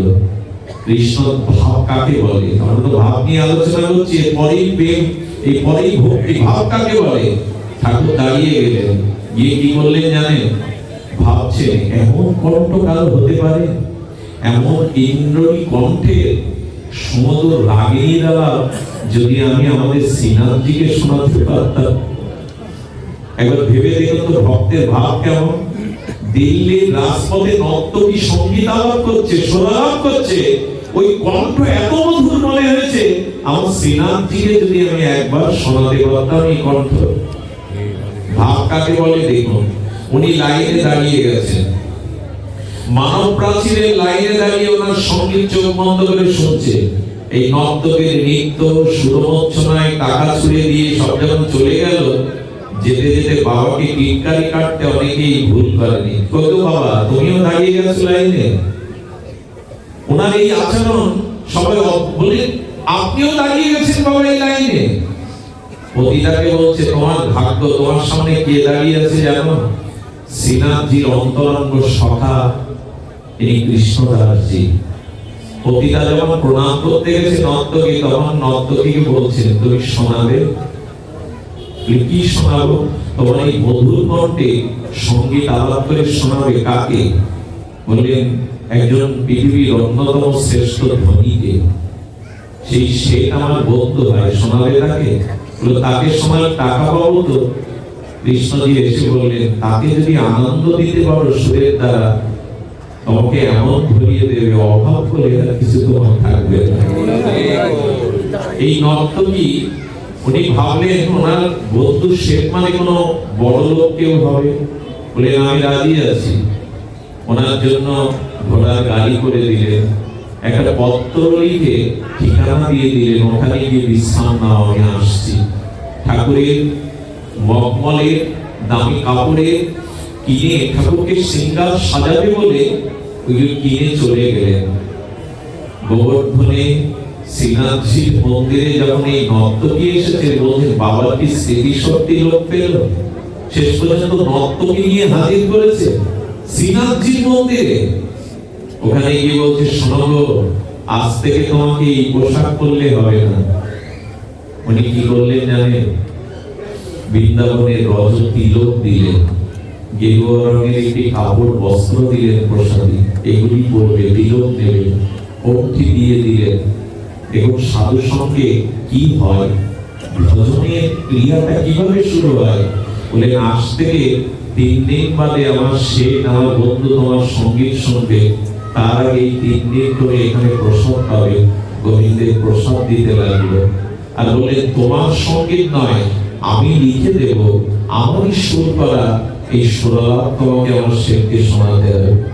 3 দিন যার ব্রজে বাস হয়, 3 দিন যে ভগবানের নির্মল প্রসাদ পায়, যার অঙ্গে কণ্ঠী দাদার সঙ্গে তিলক ওঠে, তার কি আর আগের ভাব থাকে গো? আর এই মহাজনের লেখা পদাবলী লিখে দিলেন, সুর জানিয়ে দিলেন, নূপুর পায়ে আলতা রাঙিয়ে আর তাকে শাড়ি পরিয়ে গোপী বেশে ভাবা বেশে এনে মন্দির দুয়ার করে বলছেন, এই আমার শেখকে সঙ্গীত শোনা। পেছনে ফিরে বললেন, মূর্তিকে আমি সঙ্গীত শোনাবো, আপনার স্মৃতিশক্তি লোপ পায়নি তো? বললেন, ভালো করে তাকিয়ে দেখো, যাদের জন্য নেচেছো তারা তোমার গায়ে টাকা ছুঁড়ে মেরেছে, যাদের জন্য নৃত্য গীত করেছো তারা তোমার এই বাহ্যিক রক্ত মাংসের পিণ্ড যৌবনকে থেকে উদ্দীপ্ত হয়েছে। তাকিয়ে দেখো কে তোমার সামনে, তাকিয়ে দেখো, একবার ভাব নেত্রে তাকিয়ে দেখো। তাকে যদি আনন্দ দিতে পারো, মূর্তি নয়, ভালো করে তাকিয়ে দেখো। শ্রীনাথজির দিকে যখন তাকালেন, তখন দেখছেন এমন অপরূপ রূপ মাধুর্য জগতে কারো হয়। আমি আপনাদের ধন্য, আপনারা এমন নিতাই গৌরের বিগ্রহকে নয়ন ফেরানো যায় না। যারা অনুরাগে দেখবেন, আপনার নয়নের মাঝখানে ঠাই নিয়ে নিতাই গৌর চলে যাবে, তার সাথে কি অপরূপ বিগ্রহ। ধন্যই মাধবদের মানুষ, ধন্যই স্থানের মানুষ, যারা নিত্য এমন বিগ্রহ দর্শনের সুযোগ পান। একবার তাকিয়ে দেখুন, ভাবের দৃষ্টিতে এই যুগলকে তাকিয়ে দেখুন, কি অপরূপ। এই জগতে রূপ বলে কিছু না, এই রক্ত মাংসের পিণ্ড, জরা ব্যাধিতে পোকায় ভরা। শ্রীনাথজির দিকে তাকালেন এই নর্তকী, তাকানোর পরে দেখলেন এত রূপ। উনি ভজন শুরু করলেন, আর সেই ভজন করতে করতে বললেন, তবে শোনো, আজ আমার এমন ভাব আসছে আমি কেন জানি না, তবে আমার জীবন সার্থক হবে তুমি যদি একবার জানিয়ে দাও যে আমার ভজন তুমি শুনছো। একবার জানিয়ে দাও তুমি, ওই অপরূপ সুরমাধুর্যের মূর্ছনায় যখন আকাশ বাতাস ভরিয়ে তুলেছে, শ্রীনাথজি তাকিয়ে গিয়ে দেখলো, জানেন শ্রীনাথজি ঠোঁট বেঁকিয়ে একটু হেসে দিলেন, স্বীকৃতি দিলেন, আমি তোমার ভজন শুনেছি, আমি আনন্দ পেয়েছি তোমার ভজনে। সঙ্গে সঙ্গে আনন্দময় স্মিত হাস্য দেখে এই নর্তকী পড়ে গেল, চৌকাঠে মাথা রেখে বললেন, শ্রীনাথ, তোমাকে যদি কিছু দিতে হয় তবে সুন্দর বস্তুই দিতে হবে। তুমি যে অপরূপ রূপ দেখিয়েছো, এই উপহার কি দেব তোমায়? তবে আমি শুনেছি মানুষের প্রাণের থেকে দামি আর কিছু নেই। ওই চৌকাঠে মাথা রেখে নর্তকী ওই দিনই নিজের প্রাণ উৎসর্গ করে দিলেন শ্রীনাথজির চরণে।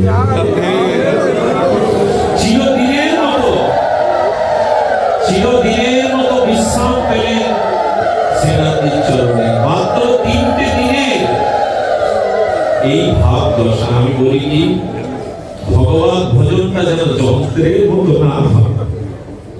গুরুদেব বলেছেন মালা জপ করতে, যেন যন্ত্রের মতো ভজনটা হতে হবে অনুরাগে। অনুরাগে ভজন সদা, প্রেম ভাবে লীলা কথা। যদি ভজনই করতে হয় অনুরাগ দিয়ে ভজন করো, প্রীতি দিয়ে ভজন করো। ভাব কেমন জানেন? এই দৃষ্টান্তটা যথার্থ নয়, তবু আমার সামনে এর থেকে বড় দৃষ্টান্ত নাই। ভাব কেমন জানেন? প্রেমের পূর্বদশা, ভক্তির পূর্বদশা ভাব কেমন? কোন মা, সেই দম্পতি তাদের ভাগ্যে সন্তান যোগ নাই। দেবতার মন্দিরে 12টা বছর মাথা খুঁটে খুঁটে মা সন্তান সম্ভব হল।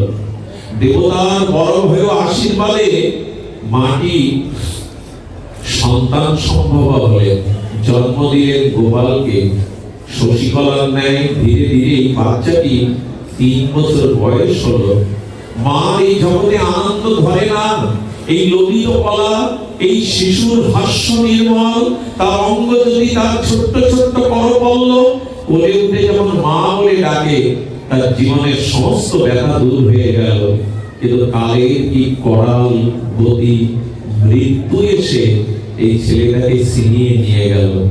আমি ভাব বোঝাতে গিয়ে যদি বলি, ওই মাটি 2-4 দিন যে দশা হয় এর নাম ভাব। কি দশা হয় মা? কি দশা হয় জানো? পাথরের মতো নীরবে বসে থাকে, চোখের জল গঙ্গা যমুনার ধারায় পড়তে থাকে, মুখে কোনো বাক্য নাই, রাত দিন নিদ্রাবিহীন সে কি দেখে জানেন?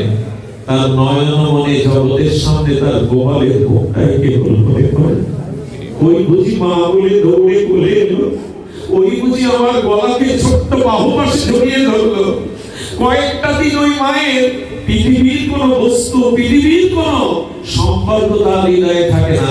ওই বুঝি গোপাল মা বলে ডাকলো, ওই বুঝি কণ্ঠ জড়িয়ে ধরলো। জানেন, ওনার মাথায় যদি এক বালতি জল দেন, জলটা পুড়ে যায়, সঙ্গে সঙ্গে শুকিয়ে যায়। কেউ যদি একটু দুগ্ধ তার গাল শিপে দেয়, গাল শিপের নিদ্রা নেই, আহার নেই। এই জগতের সামনে শুধু তার গোপালের বদলটা। এই হলো ভাবের দৃষ্টান্ত। কবে সংসারে থেকে আমার মন তোমার চরণে, তোমার ভজনে ভক্তি করে নিবেদিত হবে। এই মহাপ্রভুর দশাতেও আমরা দেখেছি, শেষ যে রহিল প্রভুর 12 বছর, কৃষ্ণের বিরহ স্মৃতি হয় নিরন্তর। রাধিকার জয় যশা জয়সে উদ্ধব দর্শনে, ওই মতো দশা প্রভু হয় রাত্রি দিনে।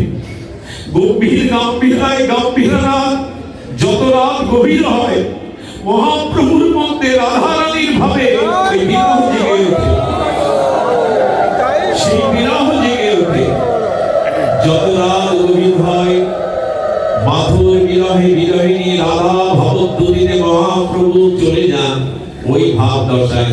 সেই ভাবের দশা বর্ণনা করার ভাষা কোথায়?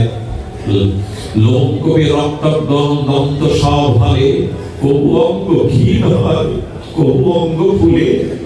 মহাপ্রভু সেই দশম দশায় কি হচ্ছে জানেন? অস্থি সন্ধি মর্যা বিগলিত হয়ে প্রভু বহু দীর্ঘ হয়ে যাচ্ছেন।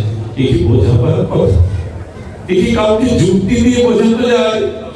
সেই মহাপ্রভুর সেই দ্বাদশ দশায় তার অঙ্গ অস্থি মর্জি সন্ধি বিগলিত হয়ে দীর্ঘ হয়ে যাচ্ছে, প্রভু অঙ্গ ক্ষীণ হয়। আর কি হচ্ছে জানেন? হস্ত পদগুলো বিরহে ভাবের দশাতে, দ্বাদশ দশাতে প্রভুর ভেতরে প্রবেশ করে মাটির ঢেলার মতো উর্মাকৃতি হয়ে যাচ্ছে। লোককূপ দিয়ে কারো রক্ত বেরোয়, লোককূপ দিয়ে তো ধর্ম আসে, প্রভুর লোককূপ দিয়ে রক্ত ছুটছে, দাঁতগুলো যেন পড়ে যাবে। এই দশাতে রায় রমানন্দ স্বরূপ দামোদরের কণ্ঠ লগ্ন হয়ে প্রভু কখনো গীত গোবিন্দ, কখনো কর্ণামৃত, এই ভাব দশা অনুভূতি রামানন্দ স্বরূপ দামোদর তাকে এই সেবা দিয়ে 12টা বছর, একটা দিন নয়, 2 দিন নয়, একটা মাস, একটা বছর নয়, এই রাধা বিরোহিনী ভাবে মহাপ্রভু 12টা বছর ভেসে চলেছিলেন এই ভাব রাজ্যে। মহাপ্রভু আমাদের জন্য বলা রেখে গেছেন। ওই এতদিন তো ভজন করছি, ভাব এলো না তো। একটা কথা বলি, ভাব ছাড়া হবে না। আচ্ছা, ডিটারজেন্ট বা সাবান যদি ময়লা বস্ত্রের উপরে দেখে দেন, পরিষ্কার হবে কি বসলে? পরিষ্কার হওয়ার জন্য ওর মাঝে আরেকটা জিনিস যোগ করতে হবে, সেটা হলো জল। আচ্ছা, মলিন বস্ত্রখণ্ডের উপরে যদি সাবান ডিটারজেন্ট ঘষেন, বস্ত্র পরিষ্কার হয় বাবা? জলের সংস্পর্শে আনতে হবে। তেমনি ভজনের মধ্যে অনুরাগ থাকতে হবে, ভাব থাকতে হবে, তবে তো তিনি গ্রহণ করবেন। মহাপ্রভুকে একটুখানি শয়নে দিয়েছেন, আর রামানন্দ শরৎ নামদার তন্দ্রাচ্ছন্ন চোখে কিছুটা তন্দ্রায় গেছে। গোবিন্দ দাস প্রভুর অঙ্গ সেবক, চরণ সেবক গোবিন্দ দাস মহাপ্রভু চরণের কাছে ওখানে একটু বিশ্রাম দিয়েছেন। সবাই ঘুমিয়ে পড়েছে, একজনের চোখে ঘুম না। একজন তো আমাদের নিজেকে কাঁদাতে এসেছেন, একজন আমাদের নিজের মধ্যে মজাতে এসেছেন, তার চোখে কেন ঘুম থাকবে? মহাপ্রভু জেগে উঠেছেন, অজানা কৃষ্ণ প্রেমের আকর্ষণে রাধা ভাবে যেন তাকে কে ডাকছে। তিন দিকে প্রাচীর, একদিকে সিংহদুয়ার। মহাপ্রভু এই রাতের গভীর অন্ধকারে ভাবাবেশে প্রবল অনুরাগে বিরহ কাতর হয়ে দেয়ালে মুখ ঘষছে। মুখগুলো লাভ হয়ে যাচ্ছে, রক্তাক্ত হয়ে যাচ্ছে। কোথায় এগুলো পাগলামি নয়, এগুলো শ্রোতাদের মনোরঞ্জনের কথা নয়, এগুলো চোখের জল দিয়ে আপনাদের দুর্বল করা কথা নয়। 12টা বছর মহাপ্রভুর এই ভাবদশা ছিল। মুখ ঘষছে, রক্তাক্ত হয়ে যাচ্ছে মুখগুলি। প্রভু কাঁদছেন আর বললেন, কোথা কোথা কৃষ্ণ? এক অজানা আকর্ষণে কি করে যে প্রভু দেহটা বাইরে এলো। তিন দিকে উঁচু প্রাচীর, একদিকে সিংহদুয়ার। এক অজানা আকর্ষণে প্রভু বাইরে পড়লেন। বাইরে পড়ে যখন তার এই দ্বাদশ দশা, অস্থি মজ্জা সন্ধি বিগলিত হয়ে গেছে, সেদিন কি ঘটেছিল জানে? কিছু গাভীগুলো এসে প্রভু শ্রী অঙ্গকে নাসিকা দ্বারা প্রেমের গন্ধ নিচ্ছেন। জিভ দিয়ে চেটে চেটে প্রভুর প্রেমময় ভাবময় এই প্রেমতত্ত্বকে আস্বাদন করছেন। আমার কি মনে হয় জানেন? গাভীগুলো বুঝলো প্রভুর অঙ্গের গন্ধ, গাভীগুলো প্রভুর প্রেমকে আস্বাদনের রুচি হলো না শুধু আমার। গাভীগুলো মহাপ্রভুর শ্রী অঙ্গকে আস্বাদন করছে, শুধু আমাদের হলো না। এর ব্যাখ্যা কি? এই মরময় সংসারে, এই যন্ত্রণাময় সংসারে আমরা দুটো টাকার জন্য, রোগ শোকের জন্য, স্ত্রী পুত্রের জন্য কত চোখের জল ফেললাম। পরমহংসদেব বলেন, ওরে কৃষ্ণ বলে তো এক ফোঁটা চোখের জল ফেললি না। সংসারের জন্য এত কাঁদলি, ভগবানকে পেলাম না বলে তো বিরহ জাগলো না, ভাব জাগলো না। মনে পড়ে যেদিন শ্রীকৃষ্ণ দ্বারকায় গমন করবেন হস্তিনাপুর থেকে, সেদিন কৃষ্ণকে বিদায় দেওয়ার জন্য কুন্তী দেবী কৃষ্ণের যাওয়ার রথে সেই রাস্তার পাশে যে পথ দিয়ে কৃষ্ণের রথ যাবে, কুন্তী দেবী ফুপিয়ে ফুপিয়ে কাঁদছেন। সেই বনের মধ্যে থেকে কাঁদছেন। ভগবান ভক্তের চোখের প্রেমাশ্রুকে লঙ্ঘন করতে পারেন না। নিচে নেমে বললেন, পিসিমা সারাটি জীবন কেঁদেছো, আজ কেন কাঁদছো? কুন্তীর এই ভাবদশা দেখে আমিও বলি, ভগবানের জন্য ক্রন্দন সকলের আসে না। তবে না লোক দেখাবার জন্য না, আসল মাতানোর জন্য না। যাত্রা অভিনয়ে মঞ্চেও তো অভিনেত্রী অভিনেতারা কাঁদায়, যেন এমন লোক দেখানো না হয়। যদি ঘরে দিয়ে প্রিয় পরমের জন্য কাঁদতে পারে, তবে সেটা সেও হয়। একটি হলো বিষয়শ্রু, একটি হলো প্রেমশ্রু। তার বিরহে, তার না পাওয়ার বেদনায় কুন্তী কাঁদছেন। ভগবানের জন্য কান্নায় বলে দেয়, ভগবানের প্রতি তোমার ভাব, প্রেম, আসক্তি আছে। কুন্তীর এই ক্রন্দনে শ্রীকৃষ্ণের চিত্ত ব্যাকুল হয়েছিল, ভগবান যেতে পারেননি। আমি বলবো আপনাদের, ভজনটা যেন যন্ত্রের মতো না হয়। যন্ত্রের মতো ভজন হলে তো হবে না। আমাদের ভজন হতে হবে অনুরাগের ভজন, প্রীতির ভজন। আমরা যেন ভুলে না যাই যে অনুরাগ এই প্রীতি ভজন যেন যান্ত্রিক না হয়ে ওঠে। বর্তমান সময়ে আমরা যা কিছু পরিদৃশ্য দেখছি সেগুলো অনেকটা যান্ত্রিক হয়ে যাচ্ছে, যেন যন্ত্রের মতো না হয়। অনুরাগে ভজ সদা প্রেম ভাবে লীলা কথা, এটাই তো ভক্তি প্রাপ্তির উপায়। সুধীজন, এই হলো ভাব, আর ভাবের পরেই আমাদের ভক্তির স্তর। আর এই ভক্তি সম্পর্কে সামান্য দু কথা বলেই আজকে পাঠ বিশ্রাম। আমরা শুরু করেছিলাম আদর শ্রদ্ধা হতে, দ্বিতীয় ছিল সাধু সঙ্গ, তৃতীয় ছিল ভজন ক্রিয়া, চতুর্থ ছিল অনাত্মনিক প্রীতি, পঞ্চম ছিল নিষ্ঠা, ষষ্ঠ ছিল রুচি, সপ্তম ছিল আসক্তি, অষ্টম হলো ভাব, আর নবম হলো সেই গরীয়সী ভক্তি। এই ভক্তি আমাদের জীবনের লক্ষ্য, এই ভক্তি আমাদের জীবনের একমাত্র প্রাপ্তি। আচ্ছা, ভক্তির পরিভাষা বহুজন বহুভাবে বলেছেন। গোপাল কাবনী প্রসাদ বলছেন রস ভজনাং ইতি ভক্তি, অর্থাৎ রসযুক্ত ভজনই হলো ভক্তি। রস কাকে বলে? রস দুই প্রকার। এক আমাদের জগতের বিষয় রস, এই রসের পরিণতি আছে জরা, ব্যাধি, অভিশাপ, বিরক্তি।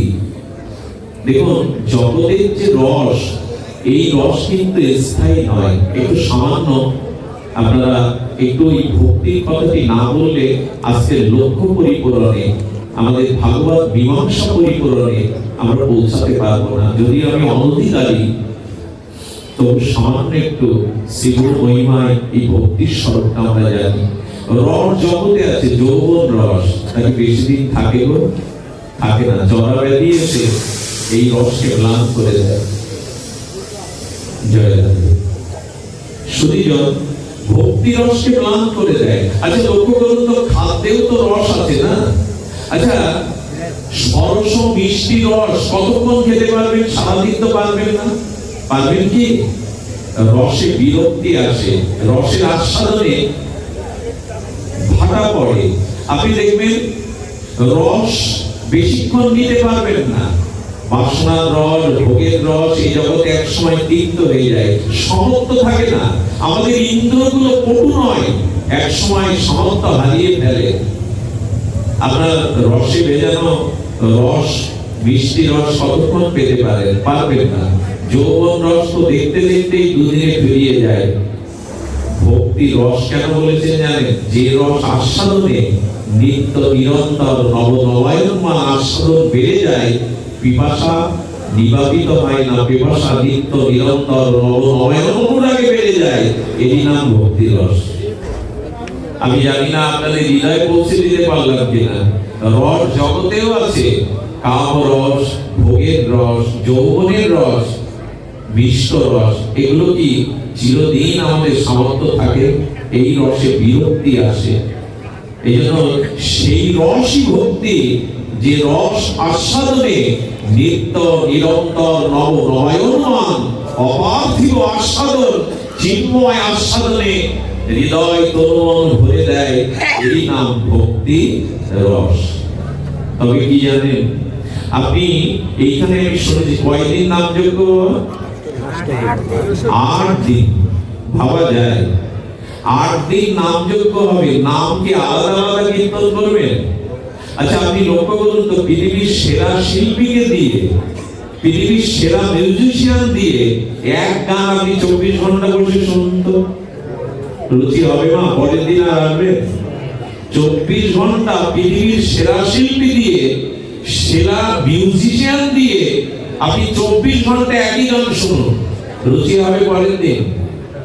ভালো সিনেমা দেখা যাবে, চলচ্চিত্র দেখা অভ্যাস, 10 বারের পর আরেকবার দেখতে যাবেন কি সেই সিনেমা? দেখতে যাবেন না। কিন্তু 8 দিন ধরে ভগবানের দিব্য নাম, একই নাম হবে, কারো অরুচি হয় গো? কারো অরুচি হয়। কারণ কি? কারণ রস দুই প্রকারের, প্রাকৃত রস আর অপ্রাকৃত রস। এই ভগবানের রূপের মধ্যে, নামের মধ্যে, তার অপরূপ মাধুর্যের মধ্যে যে রস আছে, এই রস সামান্য আস্বাদন করলে পিপাসা বেড়ে যায়।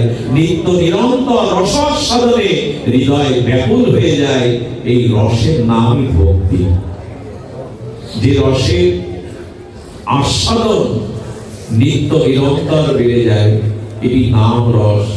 সুধীবৃন্দ, এই জন্য সাহিত্যের রস আছে, চলচ্চিত্রের রস আছে, যৌবনের রস আছে, খাদ্যদ্রব্যের রস আছে, কিন্তু এক সময় সেটা অরুচি এসে যায়।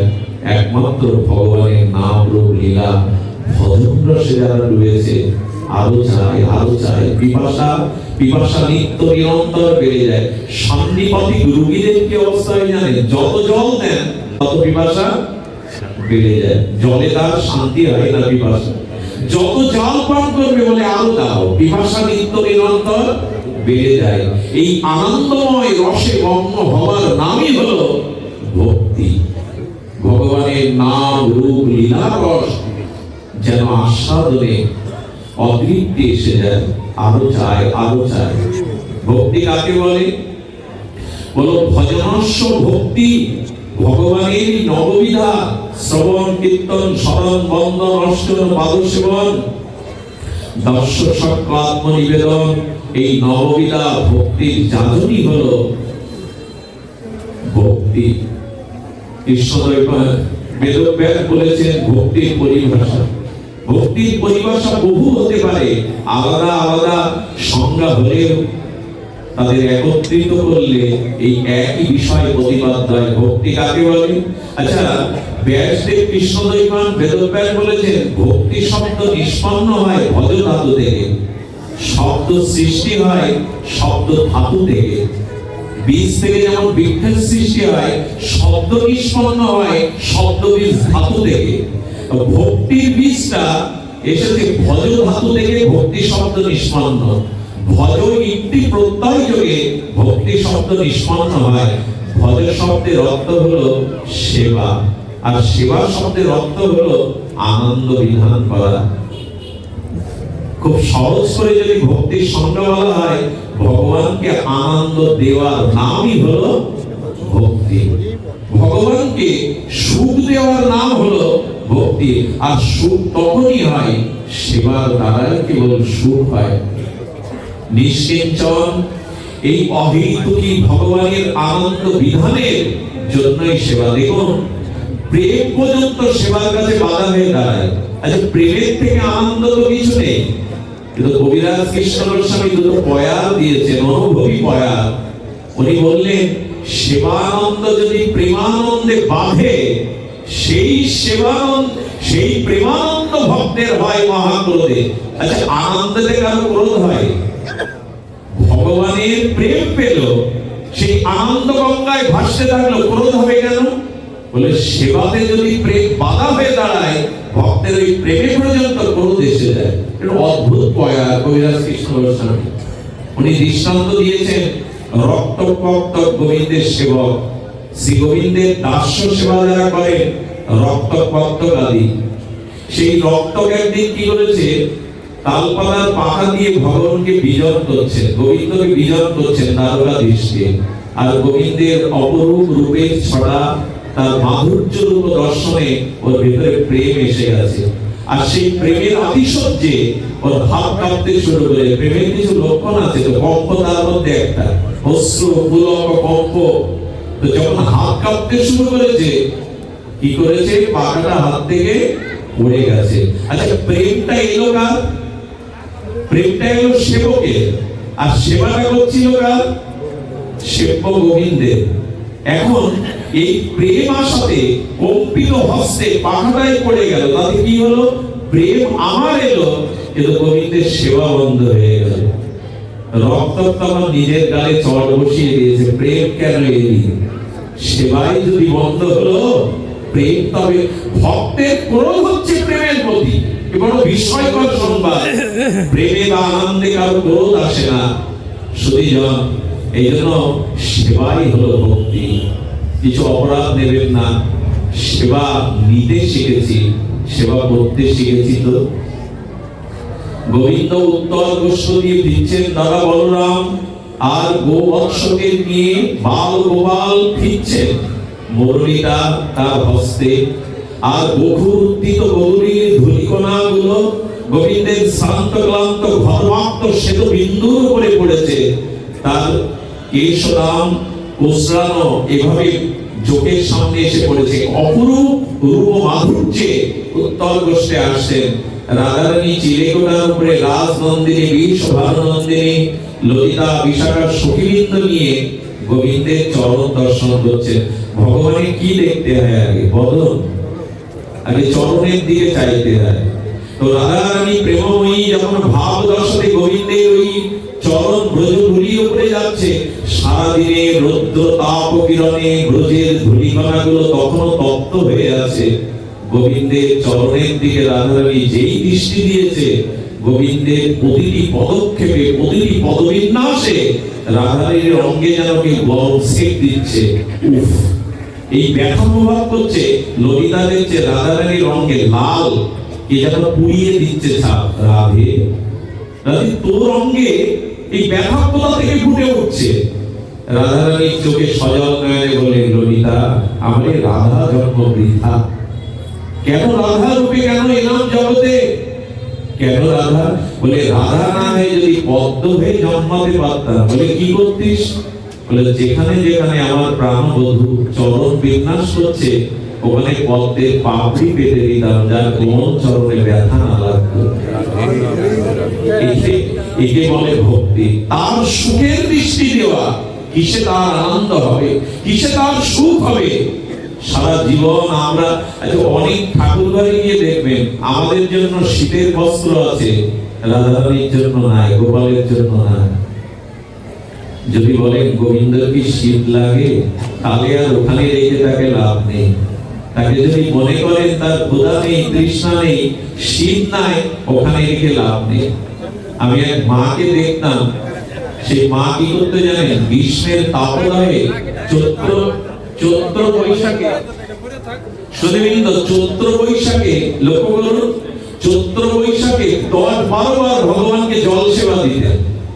একদিন প্রশ্ন করলাম, মা তুমি শিক্ষিতা, তুমি মাস্টারি করো, জল দাও কেন এত? কি বললো জানেন? বাবা, আমার যখন পিপাসা লাগে মনে হয় আমার গোপালেরও পিপাসা লাগে।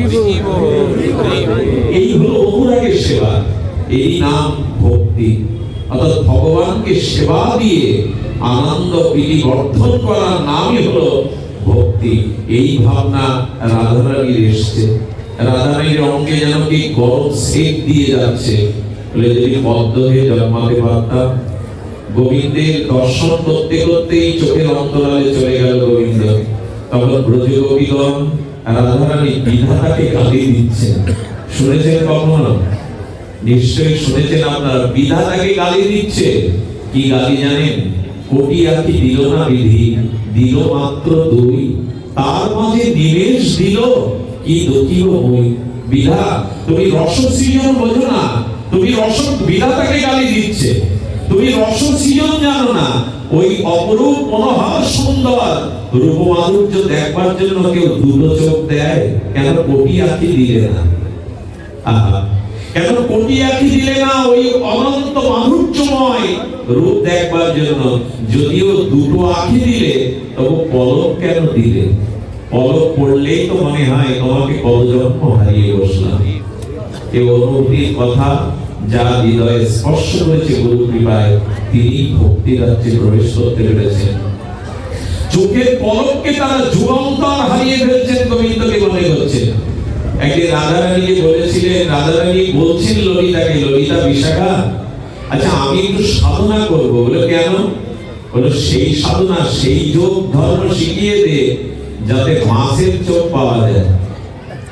ললিতা বলছে, রাধে তুই তপস্যা করবি মাছের চোখ পাওয়ার জন্য? বলে কেন? এই চোখে তো পলক পড়ে, প্রাণবধূকে পলকেই মনে হয় যুগান্তর হারিয়ে ফেললাম, মাছের চোখে পলক পড়ে না। বল না আমাকে, কোন সাধনায় মাছের চোখ পাওয়া যায়? সেই অপলক নয়নে আমি প্রাণবধূকে দেখতাম। এগুলো ভাবের কথা না, আবেগের কথা না, এটাকেই ভক্তি বলে, এটাকেই প্রেম বলে। যে নয়নে তো তৃষ্ণা মেটে না, যদি মাছের চোখ পেতাম। বলে মাছের চোখ পেলে কি করতিস রাধে? শ্যামসুন্দর কি সবসময় তো নয়ন সম্মুখে দাঁড়িয়ে থাকতো? বলল না, তখন পাখির কাছে দুটো ডানা ভিক্ষা চাইতাম। তাতে কি হতো? বলল পাখির ডানা মাছের চোখের সঙ্গে যুক্ত করে আমি উড়ে উড়ে যেতাম যেখানে প্রাণবন্ধু আছে। যেখানে প্রাণবন্ধু সেখানে উড়ে উড়ে অপলক নয়নে তার রূপ মাধুর্য দর্শন করতে পারতাম। ভক্তগণ, এই হলো ভগবানকে শুভ সেবা বিধান তাৎপর্যে তাকে আনন্দ দেওয়া।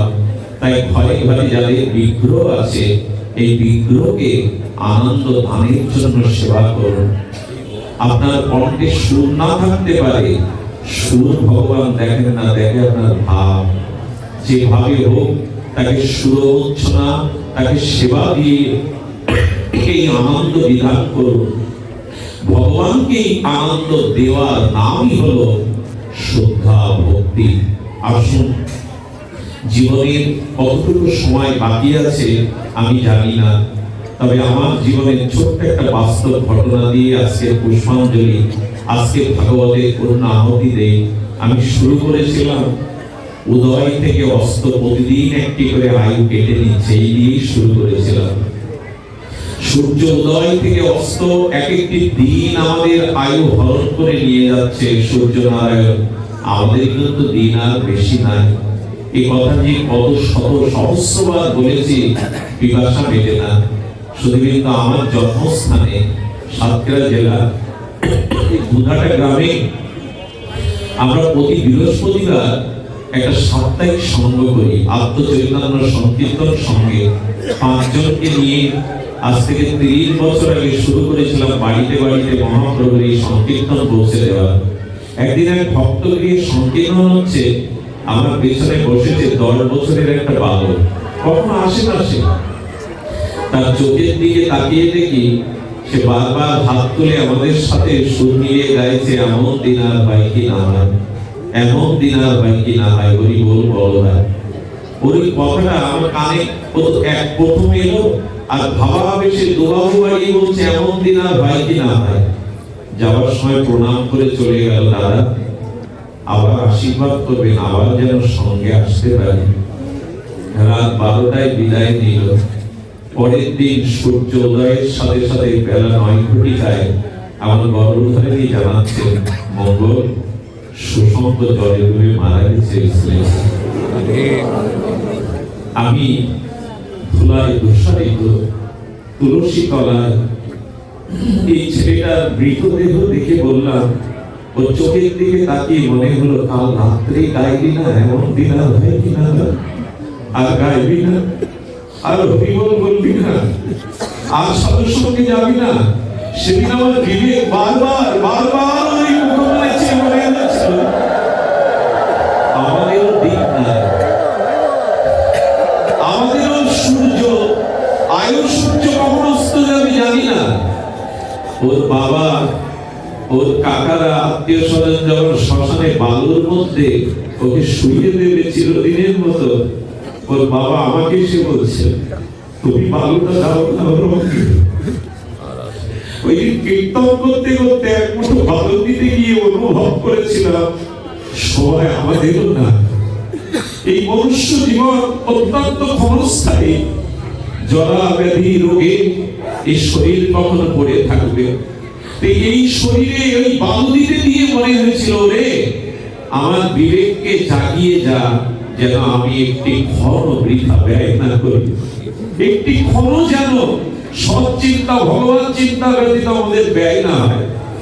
আমি যাদের বাসা থেকে এখানে পাঠ করতে এলাম,